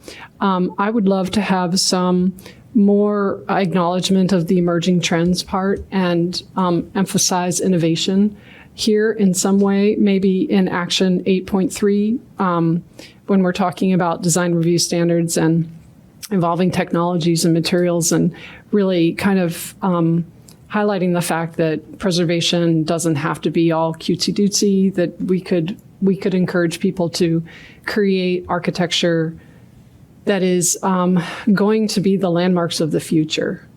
In 50 years from now, people will look back at stuff that's built today and think about it as as potential landmarks and not make it seem as though people have to kind of keep themselves in the box of what has already been done. So, we do have that one review standard that's about innovation, but I personally would love to have something, some comment here that highlights that, to give architects and property owners and everybody a little bit more flexibility when it comes to innovative design. But the other thing I wanted to say, in light of the conversations that we have just had earlier about landscape, that maybe in Action 8.1 we should say something about our open space and sort of democratic access to the landscape or cultural landscapes or something. I feel kind of like, when I first read this, I thought, oh, that seems great, and now I feel like we should say something. If it's not stated, it could be overlooked, Right. is what you're saying, right? Right. And maybe if the conversations that just happened about landscape between the presentation, the speaker, and the dog park conversation hadn't happened, maybe, I don't know, I'd be thinking in a different way. But I'm like, you're seeing me like right now in process thinking about it. So I'm sorry that I don't have anything to suggest right at this moment beyond that, because I didn't think of it before I came here. I like the dog park and like this whole concept of landscape and preservation. It's a highly visible experience, more so than anything else. So when I'm driving down Ridge, I see that park 2 or 3 times a day sometimes. It's the visual aspect that shapes your sense of preservation. I mean, that's what you're preserving, right? And I don't know how you state that, how you say that, but you need to preserve the visual experience of whatever.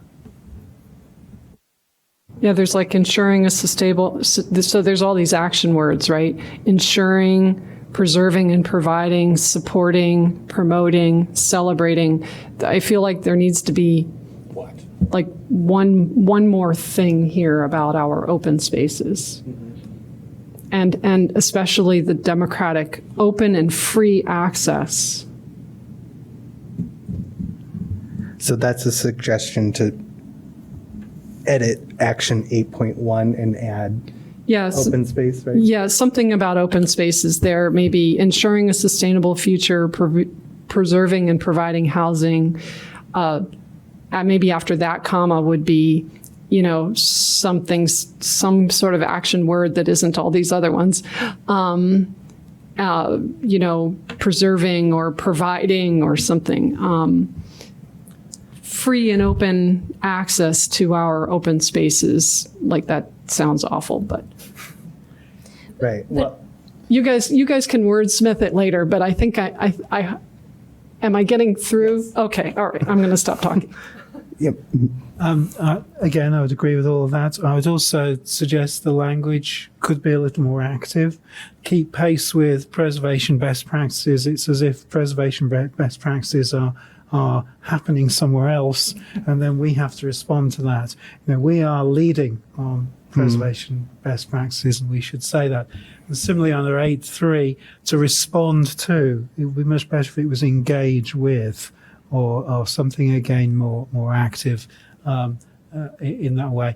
Also under 8.3, not just responding to or indeed engaging with evolving technologies and materials, but engaging with changing ideas about landscape, changing ideas, changing thinking, both from the academic and the popular side. I think again, a little more active and a little more engaging with the ideas as well as the stuff.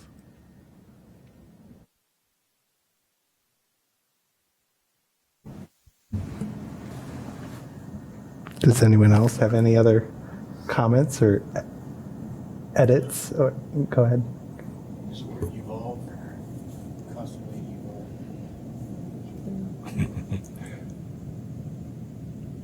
be in a state of growth and evolution. Right. Well, I think that's what came up, was that these landscapes are dynamic spaces, and they're not like a building that's, you know, more static. It's the, you know, what does that mean to preserve something that's more dynamic and growing, and I think stewardship, yes. I have a few comments. Okay. So, like Commissioner Dreller, I'm also processing kind of in the moment here, and the last year I've seen what we define as preservation is a lot more open-ended than what I thought it was when I came on this board a few years ago, and so I appreciate the opportunity to learn new ways of looking at things and so forth. And there are occasionally moments when I'm uncomfortable here and feeling like we're getting out of what I think should be relevant to this board and commission. And when I'm reading Action 8.1 up there, I was comforted it made me a little uncomfortable. And then I thought, well, but we're not really saying what specific elements in the environment we're going to determine are worthy of those preservation. And then I dig a little deeper and I read supporting health and well-being, promoting job creation and small business. I gotta say, just from my own feeling, I don't see that as part of the definition of what preservation is and what this board is supposed to be. I like buildings and rocks and plants and trees. People, I'm not so sure about. So that's just my take on it. And I'm always want to be careful about how far we go with what we define as preservation. And if I can just, I don't disagree with you at all. I think this isn't necessarily speaking specifically to like this commission or even the ordinance necessarily. Some of this is, these are policy statements that help facilitate, you know, how the city interacts and communicates what preservation is. So when we talk about like small business, it's just, to me, that's a layer of when you look at existing historic resources and existing neighborhood business districts, what is that added layer to what gives them meaning to this community? And it's, you know, maybe they're really rich in their artistic value, and that's tremendously important, but they also facilitate lower rent structures, and they facilitate small business as a result of that, and more, you know, independent business that maybe has a stronger identity to this community. So it's not that this commission is involved in facilitating small business. It's just that we as a municipal government are acknowledging that is a role that preservation, basically, you know, preservation-based economic development has in providing vitality to this community as well. Okay, that kind of helps me frame it in my mind what the boundaries are.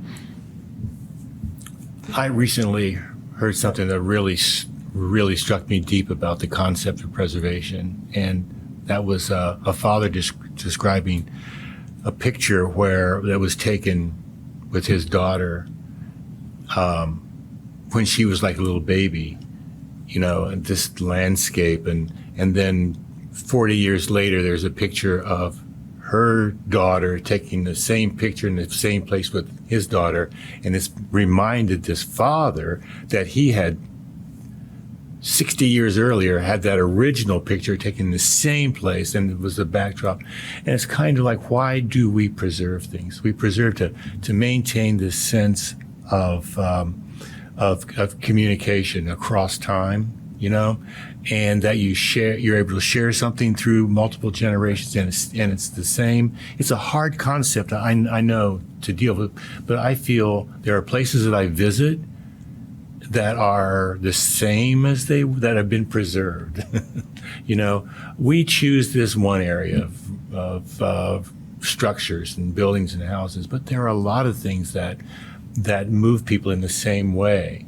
And so anyway, I just think, so that's just one aspect of the value of preservation, is because of the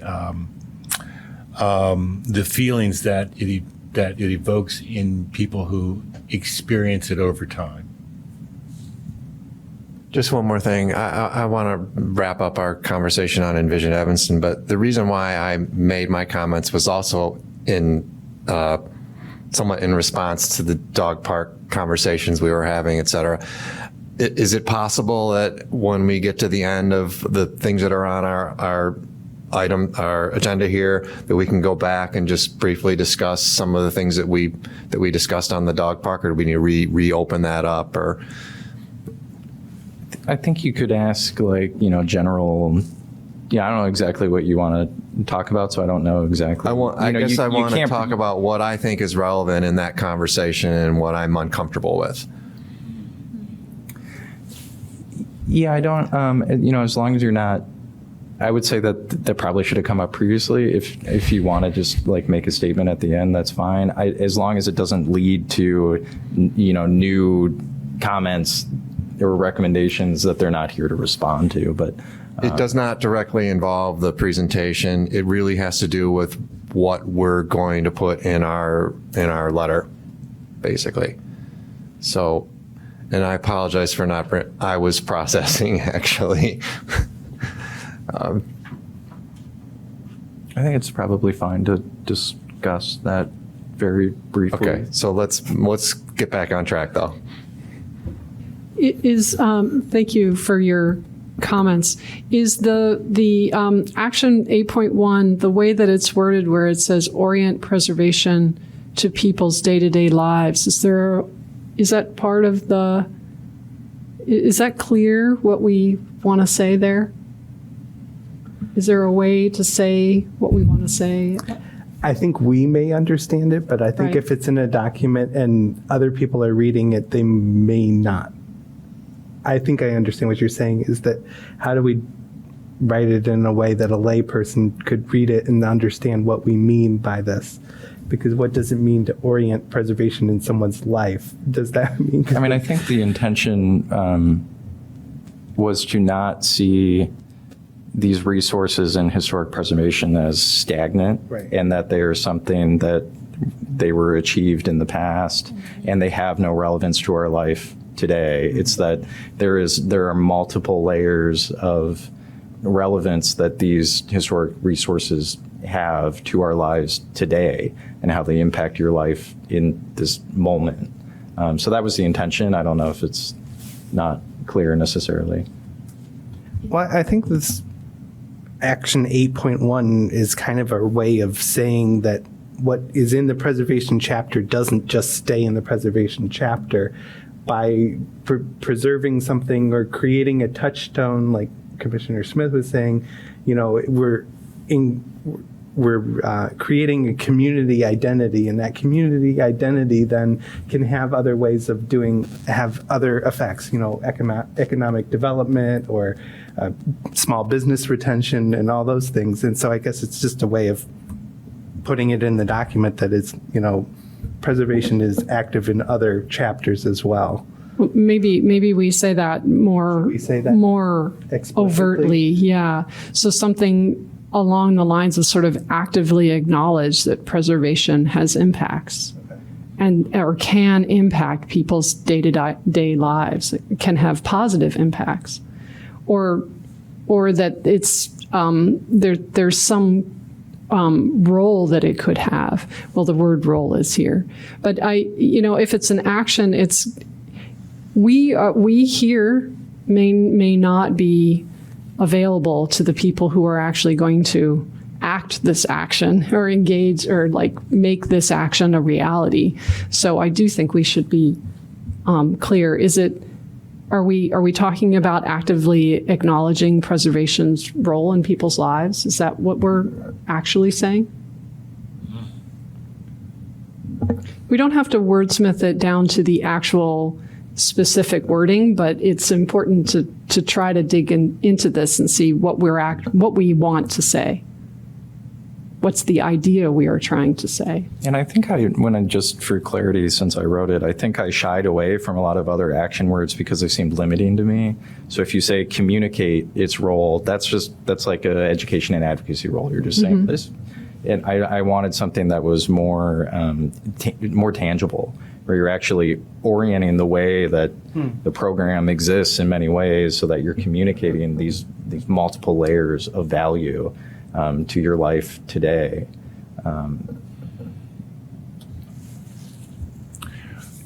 Is it like, preservation? Is it like, what we're preserving is materials and craftsmanship in a lot of cases that aren't available today.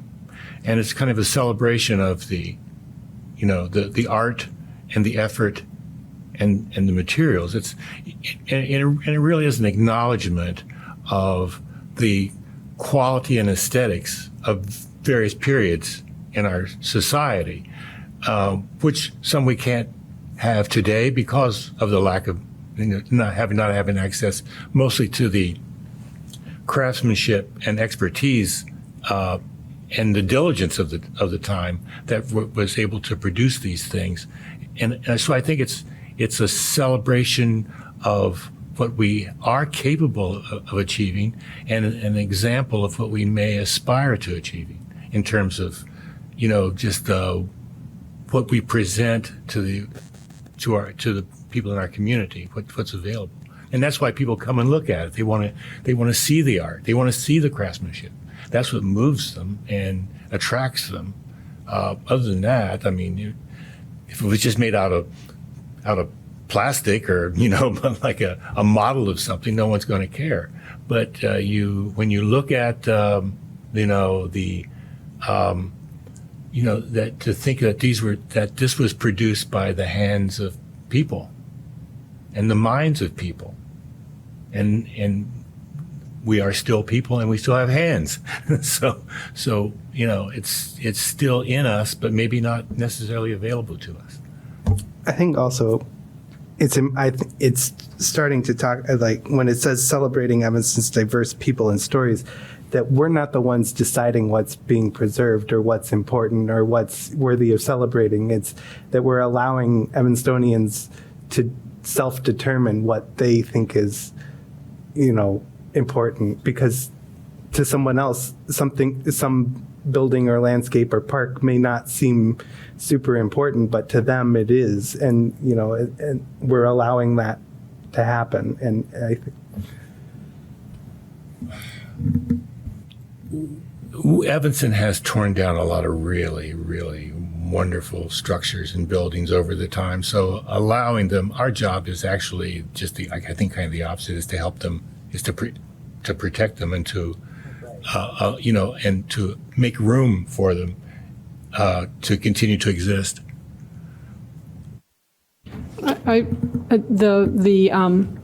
The part of this action 8.1 that I keep kind of thinking about is the part about day-to-day lives.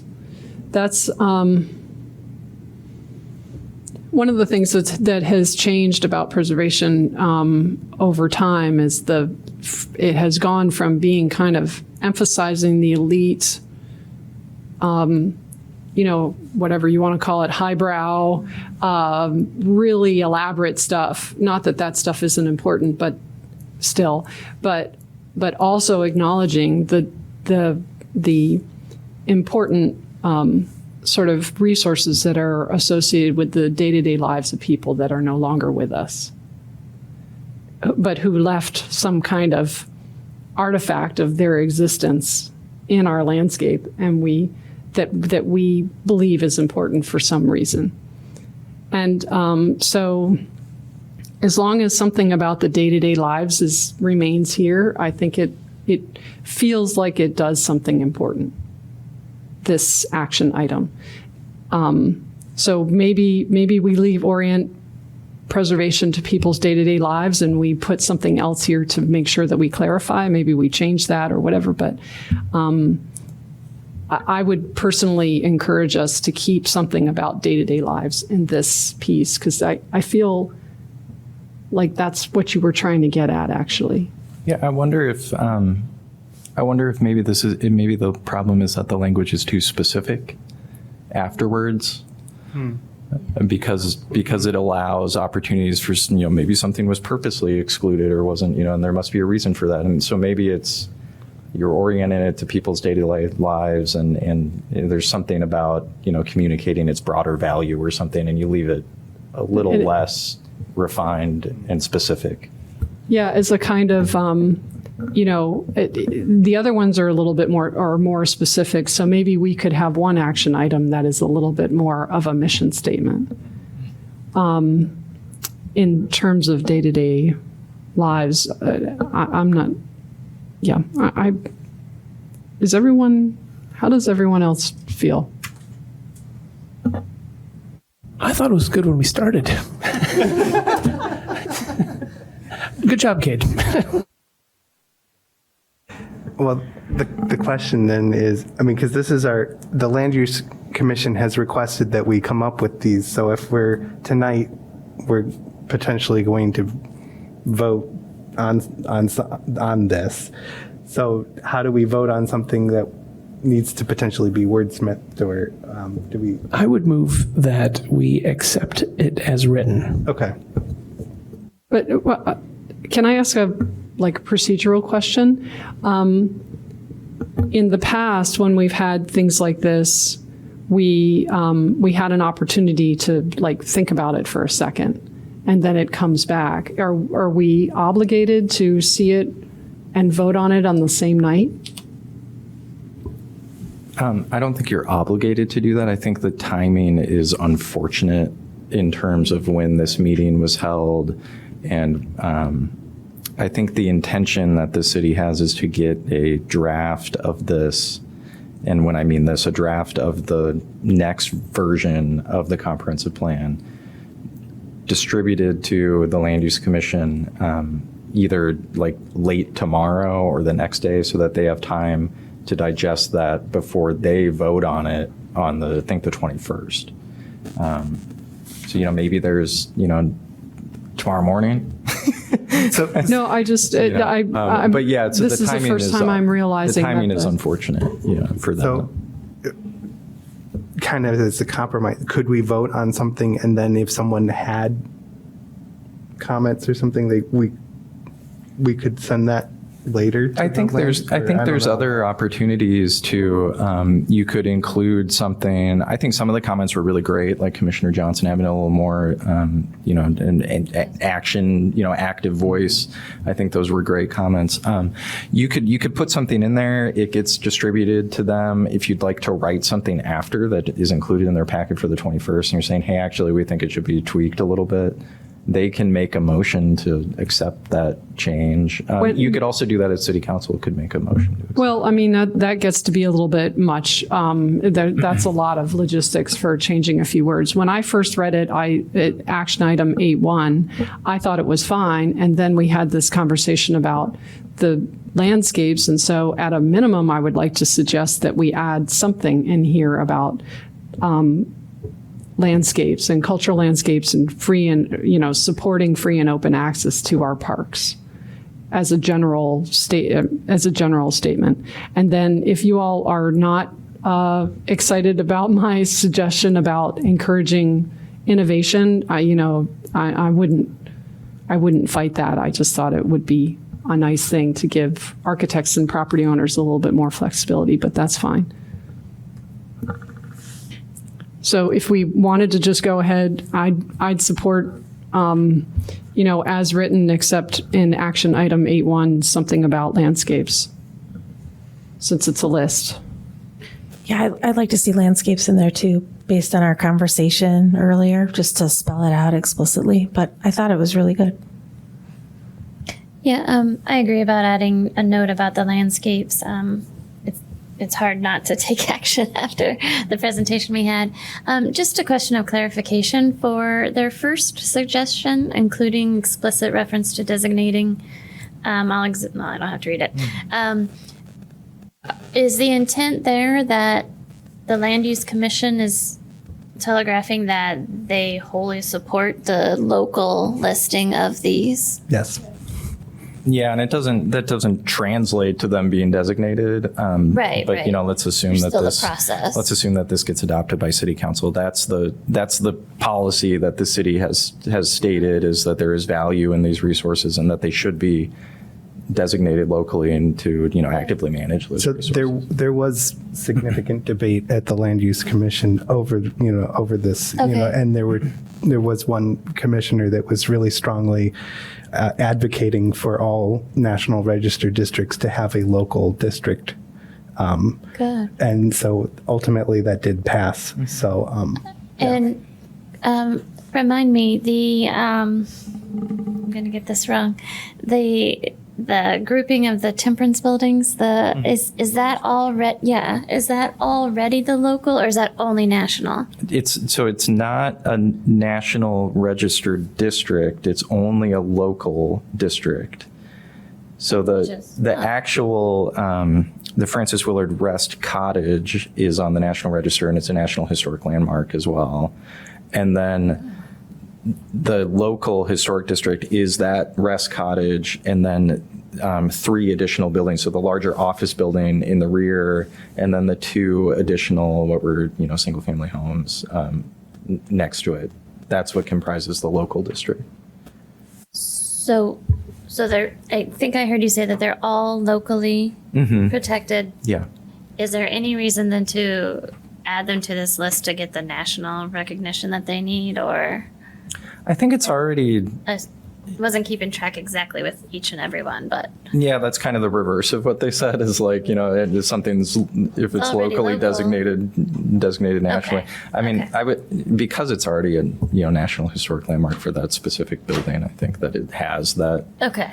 larger nationwide celebratory Yeah. aspect to it. All right, good. I just wanted to make sure that I just didn't see it listed in the Yeah. ones that were mentioned. And I think it was designated locally because that building exclusively, which is also a local landmark, is really vulnerable unless it has its context. So that's why they sought to protect that. And actually, the administration building is really interesting, even though you can't really see it from the street. Okay, thank you. Commissioner Dreller. So regarding action 8.1, so it doesn't say anything in there about buildings, so I'm hesitating to say anything about landscape. But if there was another comma in there and it said access to open space, does that cover in a general way, but in a safe, careful way, what would put an umbrella over the landscape that you're interested in? Yeah, sometimes the term cultural landscape has been defined as both the landscape and the cultural resources contained within it. So we could use the term cultural landscape, and it would include both the buildings and the open space and the relationships between those. So I don't know if that answers your question, but open space would also be fine. I'm sorry, I'm just kind of looking at this. I wonder if something where it says orient preservation to people's daily lives, including, and then instead of just its role, like what is it, the role of, cultural landscapes and ensuring these things, or built-in natural heritage or something, if we want to be, explicitly say something like that.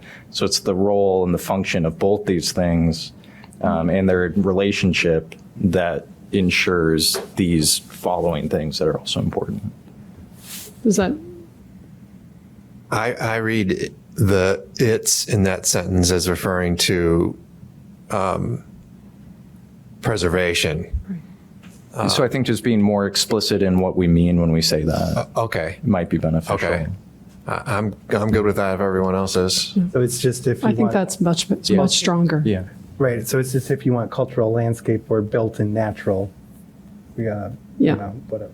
But yes. I'd say built and natural just seems more understandable to most people. The I other agree. one is a little more niche, like for our group.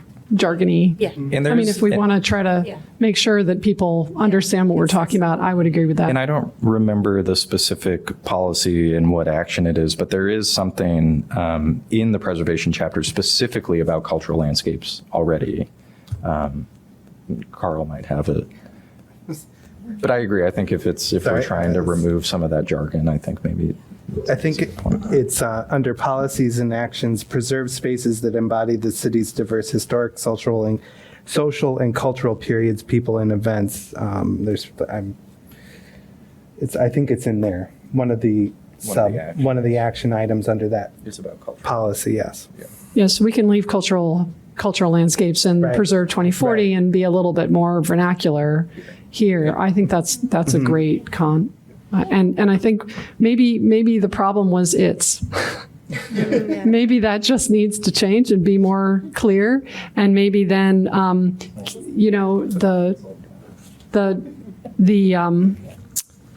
the comments that were made about keep pace be a little bit more assertive about our leadership.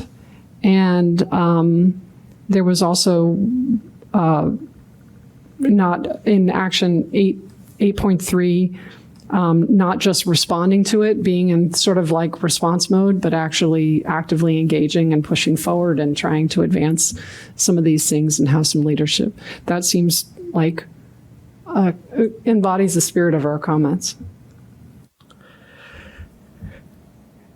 So could I interpret that as a motion so that we could, or do you want to make that like so moved or something so that we could? I can try. I'd like to move that we adopt the Envision Evanston 2045 Preservation Chapter New Policy Statement 8 as written with the following minor modifications. The wording of keep pace would be revised to be a little bit more assertive about our leadership. Action 8.1, where it says day-to-day lives, including its role, the its would be more specifically clarified for buildings and opens. Built-in natural. Built-in natural landscapes and or built-in natural heritage, I think is what we were going to say, our resources, and the role that they play in ensuring and so on. In action 8.3, instead of saying to ensure they respond to, that we have something a little bit more engaging, where we are attempting to advance or further these goals rather than just responding to pressures being put on us. All right. Is there a second? Okay, Commissioner. Thank you. So does everyone understand what we're voting on now? Okay, so all in favor of this motion to accept? Aye. I'm sorry? Oh, he was just asking if it was written down. If we caught all the words that she just. Yeah. Yes, but. Landscape was in there, right? Landscape, you used that word was in there. Yeah, where it says including its role, it would say built and natural resources.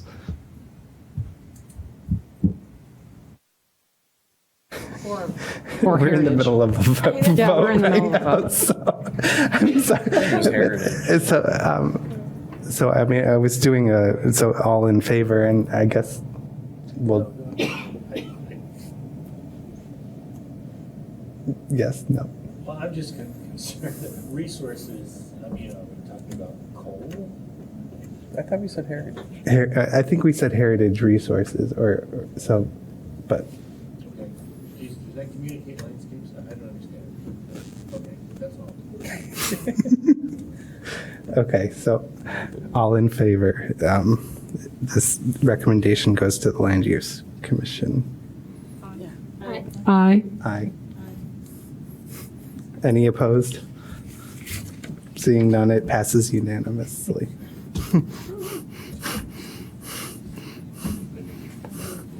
All right. So next, do we have any edits to the minutes, or can we consider them approved as presented? All right, seeing no objections or edits, it's accepted as presented. And next we have staff reports for Preservation Month. and the second annual Cultural Heritage Awards. I'll keep both of these relatively brief because I know all of you were included on some of the correspondence, but May is Preservation Month across the country and also in Evanston by proclamation of the mayor. And they also celebrated the 50th anniversary of the city's first preservation ordinance, which also created the Preservation Commission. The actual date of that, I was able to dig it up, but it was the end of May, I think May 26th, 1975. It took 3 readings, was actually passed in June. And I could not find proof, but I've heard it was unanimously adopted, which at the time was 18 aldermen, so that'd be pretty significant. And so that's really, I mean, it's a tremendous accomplishment, so everybody should be really proud of that. You're part of that history up here, and we're making history, and hopefully there's many more decades to come. And then the second one is the Cultural Heritage Awards. I think the city sent out a press release today asking for, or a call for nominations for these. The first one was very successful, so I hope that the second is equally successful. Everybody, certainly, be an advocate for this and reach out to people who you think are deserving. And the deadline for that is the 1st of August. So it is relatively condensed. The problem with that was just last year, I think it was the end of August, and it ran into a strange time where people just weren't around and they kind of forgot about it. And then the deadline was like when they're on vacation or sending their kids back to school. So trying to get it earlier is, hopefully we're successful. You can always extend the deadline if we need to.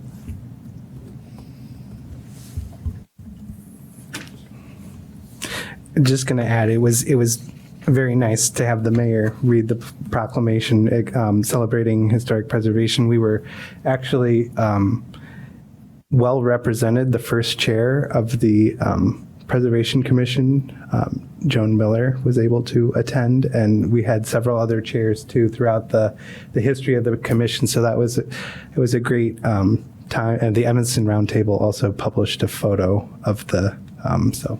We can share that with you all, but that was a wonderful event. And I guess we'll allow Commissioner Jacobs now to provide his comment.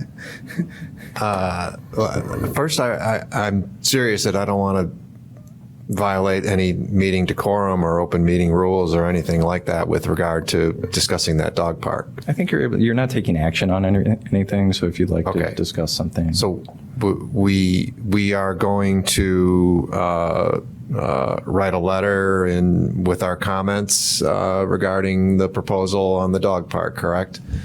So you don't necessarily have to. That's up to you if you'd like to do that. Sometimes that's happened in the past. Sometimes those comments are just verbally given by way of testimony that this commission has given, and that's why I tried to kind of summarize it at the end. To me, there were really just 2 pretty critical points. But I heard and I agreed with your summary. So is that as a commission, are we going to issue a summary of those comments, or what's going to come of this meeting with regard to the proposal on the dog park? I think that's a great thing to kind of discuss. If you'd like to, as a group, send something in writing to Public Works, or just that you provided those. We were not obligated. We were just given the opportunity if we want to pass along our comments further. Right. Okay. Well, can I just ask a quick clarification? They actually are going to send you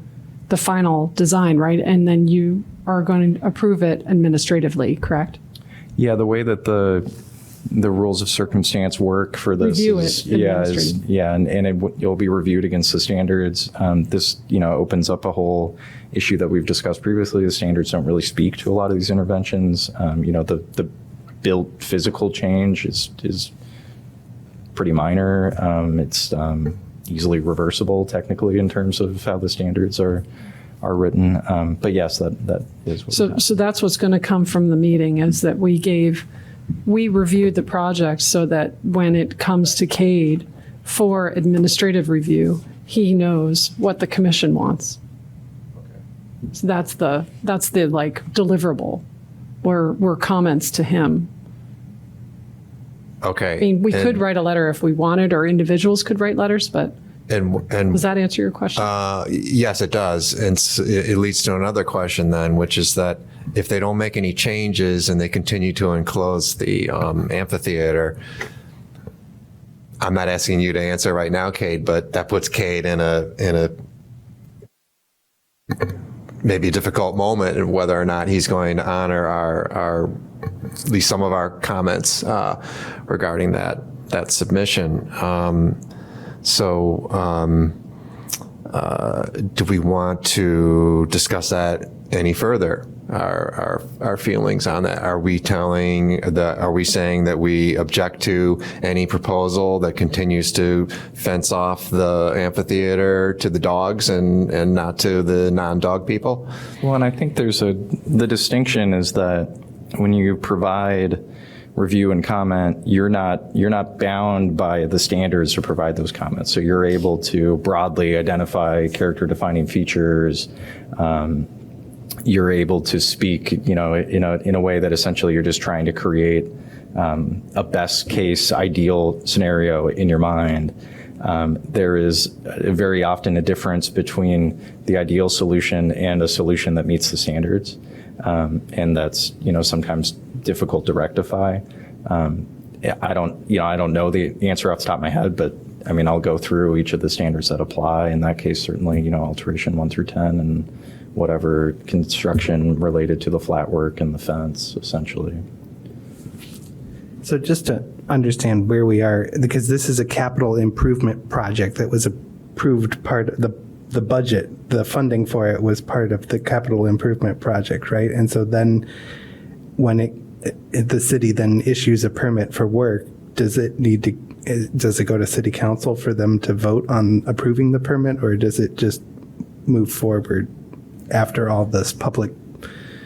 I don't know the specifics of where this is in the process. Sometimes what will happen is they will get approved construction documents, and then they send those out for bid for whoever is going to construct that. I don't know if that's the case here, or if they've already awarded the bid to this person to design it and construct it. I just don't know the specifics off the top of my head. All right. It just was, those are good thoughts. I was wondering, I guess, if our thoughts on preservation over the last year or so on this commission have expanded, like have our standards expanded to meet those, our broader definition. And I guess that's what I'm wondering, like the feedback here. I think what I hear you saying is like, we gave feedback, but it wasn't necessarily in the context of our existing standards, and that you have to make obviously a decision with the existing standards, which may not allow for these other features that aren't like the built environment that we think of. So I don't know, Carl, I guess maybe that's a question for you. I don't know how we can change or amend or expand our standards in the future. I'm not suggesting for this, but in the future to, better fit our bigger or more expansive definition. I don't know if you know what I mean. Can I comment on that? Two things. One is that we do have an action that talked specifically about the review standards. We just voted for that. It's 8-2. I closed my computer already.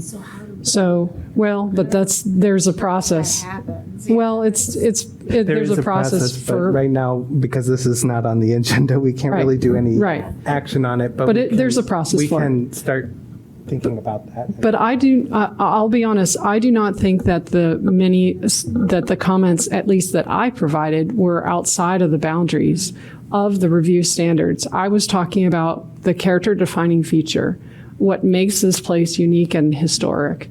And if they are going to do something which undermines that will be, we've provided comment, and Cade can use the existing standards. I think the existing standards speak to that already. I personally believe that they do. they may not speak to some of the other things that we talked about or that you all talked about during that dog park. But I felt that my comments were directed towards the review standards that we currently have. It's not a. I'm just saying that I think that some of the comments that Cade got can be used during his administrative review. So we're when we've evaluated houses, we've evaluated whether something's being added in an appropriate style. One of the things we heard with the dog park was running a series of straight line fences across a picturesque garden. Yes. If that doesn't Yes. speak to style and to aesthetics and to our criteria, then I don't know what does. Can I add to that? Because it is a park, and it has an identity. It has an appearance. It has a look. The way that they're running the fence has not taken into consideration any landscape aspect at all. I'm sorry, but I think both those people were landscape architects, so I don't want to go too far, and who am I to comment? But I think I don't think it's going to be very attractive. And I think that the amphitheater thing, the dogs wouldn't miss it. As a matter of fact, I think they'll pee on it. Oh, my goodness, I think they'll pee on it. All right. Well, I think we've sufficiently discussed. We've gone all the way. Yes. May I ask, just as a matter of process for these items that come up, we're making recommendations, and then they come back to staff for the administrative review. Could I request, once that review has been made and documented, could we see the final versions? Like, could we have that distributed back to us for reference, and just so we can understand where things landed? That'd just be helpful. Yeah. Yeah. Okay. You do provide us with a record of administrative review. I think she means the actual drawings. Yeah. Oh, the actual drawings. Sure. Yeah, just to see where the project actually landed. Yep. Yeah, I totally appreciate getting that list, and I do actually look at that. But it'd be nice to see how the design ended up. Yeah. So I want to respond to a couple things. I do agree that the fence is not going to look good in any way, shape, or form, actually, because part of that park is actually appreciating the actual natural topography that is one of the few hills that we have in the entire Midwest. So it's pretty exciting. But Except for Mount Trashmore, don't forget those of us with kids. I do want to talk. I want to talk about the most significant architectural element, which we all agree is the amphitheater, and it is a cool thing. I don't know that it's going to prevent democratic ideals or access or debate, and so for me, talking about who can access, the who in almost any of the cases that I've heard in the 5 years that I've been on this board has not really mattered to me very much. When folks come in and say, oh, we lived on this, we moved here 30 years ago to I kind of don't care. And I don't know that, it's not that I don't care, but I don't feel it's relevant to what we're discussing. And so I do want to ask about whether or not access to this feature is relevant. Well, I think we can have a future discussion about whatever we would like this to become. But I think. Can I just say one quick thing? Yeah. Because he's referencing my comment specifically, just for the record, what I was referencing was a very specific historical document that was written and circulated by Frederick Law Olmsted, the supposed father of American landscape architecture in the middle of the 19th century, to justify setting aside public land for public use. And so, and he used the democratic, free, and open access as a justification for for creating the park. So that's part of the idea, the historic significance of this place. So I just want to make sure that I contextualize that it wasn't just me coming up with it. There's an actual document that was written in the middle of the 19th century that is the foundation for justifying setting aside public land for this use. And you would contend that it's not just a matter of it being there and you seeing it, that you actually must use it in order for it to function in that way. Yeah, his idea historically, and he was, in that particular document, he was making the case for Central Park, setting aside what would have been a tax base for the city for public use. But in any case, it became widely used and referenced going forward. But yeah, the idea was that people of different classes would share the space, physically share the space, and have a kind of meeting of the minds, we'll say, or a sort of connection as a result of having shared the physical space. So that's the conceptual, like, underpinning of this, the parks movement. It's called the parks movement. Okay. Well, can I make a recommendation that this continue after the meeting and that we? Absolutely, That we, but I want to say for the record that Commissioner Dreller has won me over. Okay. Yes, Commissioner. Just make one comment. We keep having these issues with parks. Is there, Well, that's why I was saying that is there we need to something potentially. we can be proactive? We could put this on an agenda and then discuss at a future meeting. I mean, because right now, of logistics purposes, but you bring up a good point. It has come up repeatedly, and so I think we, as a commission, need to discuss this, so we could put it on an agenda. So, Adjourn. all right, so with that, we can adjourn our meeting.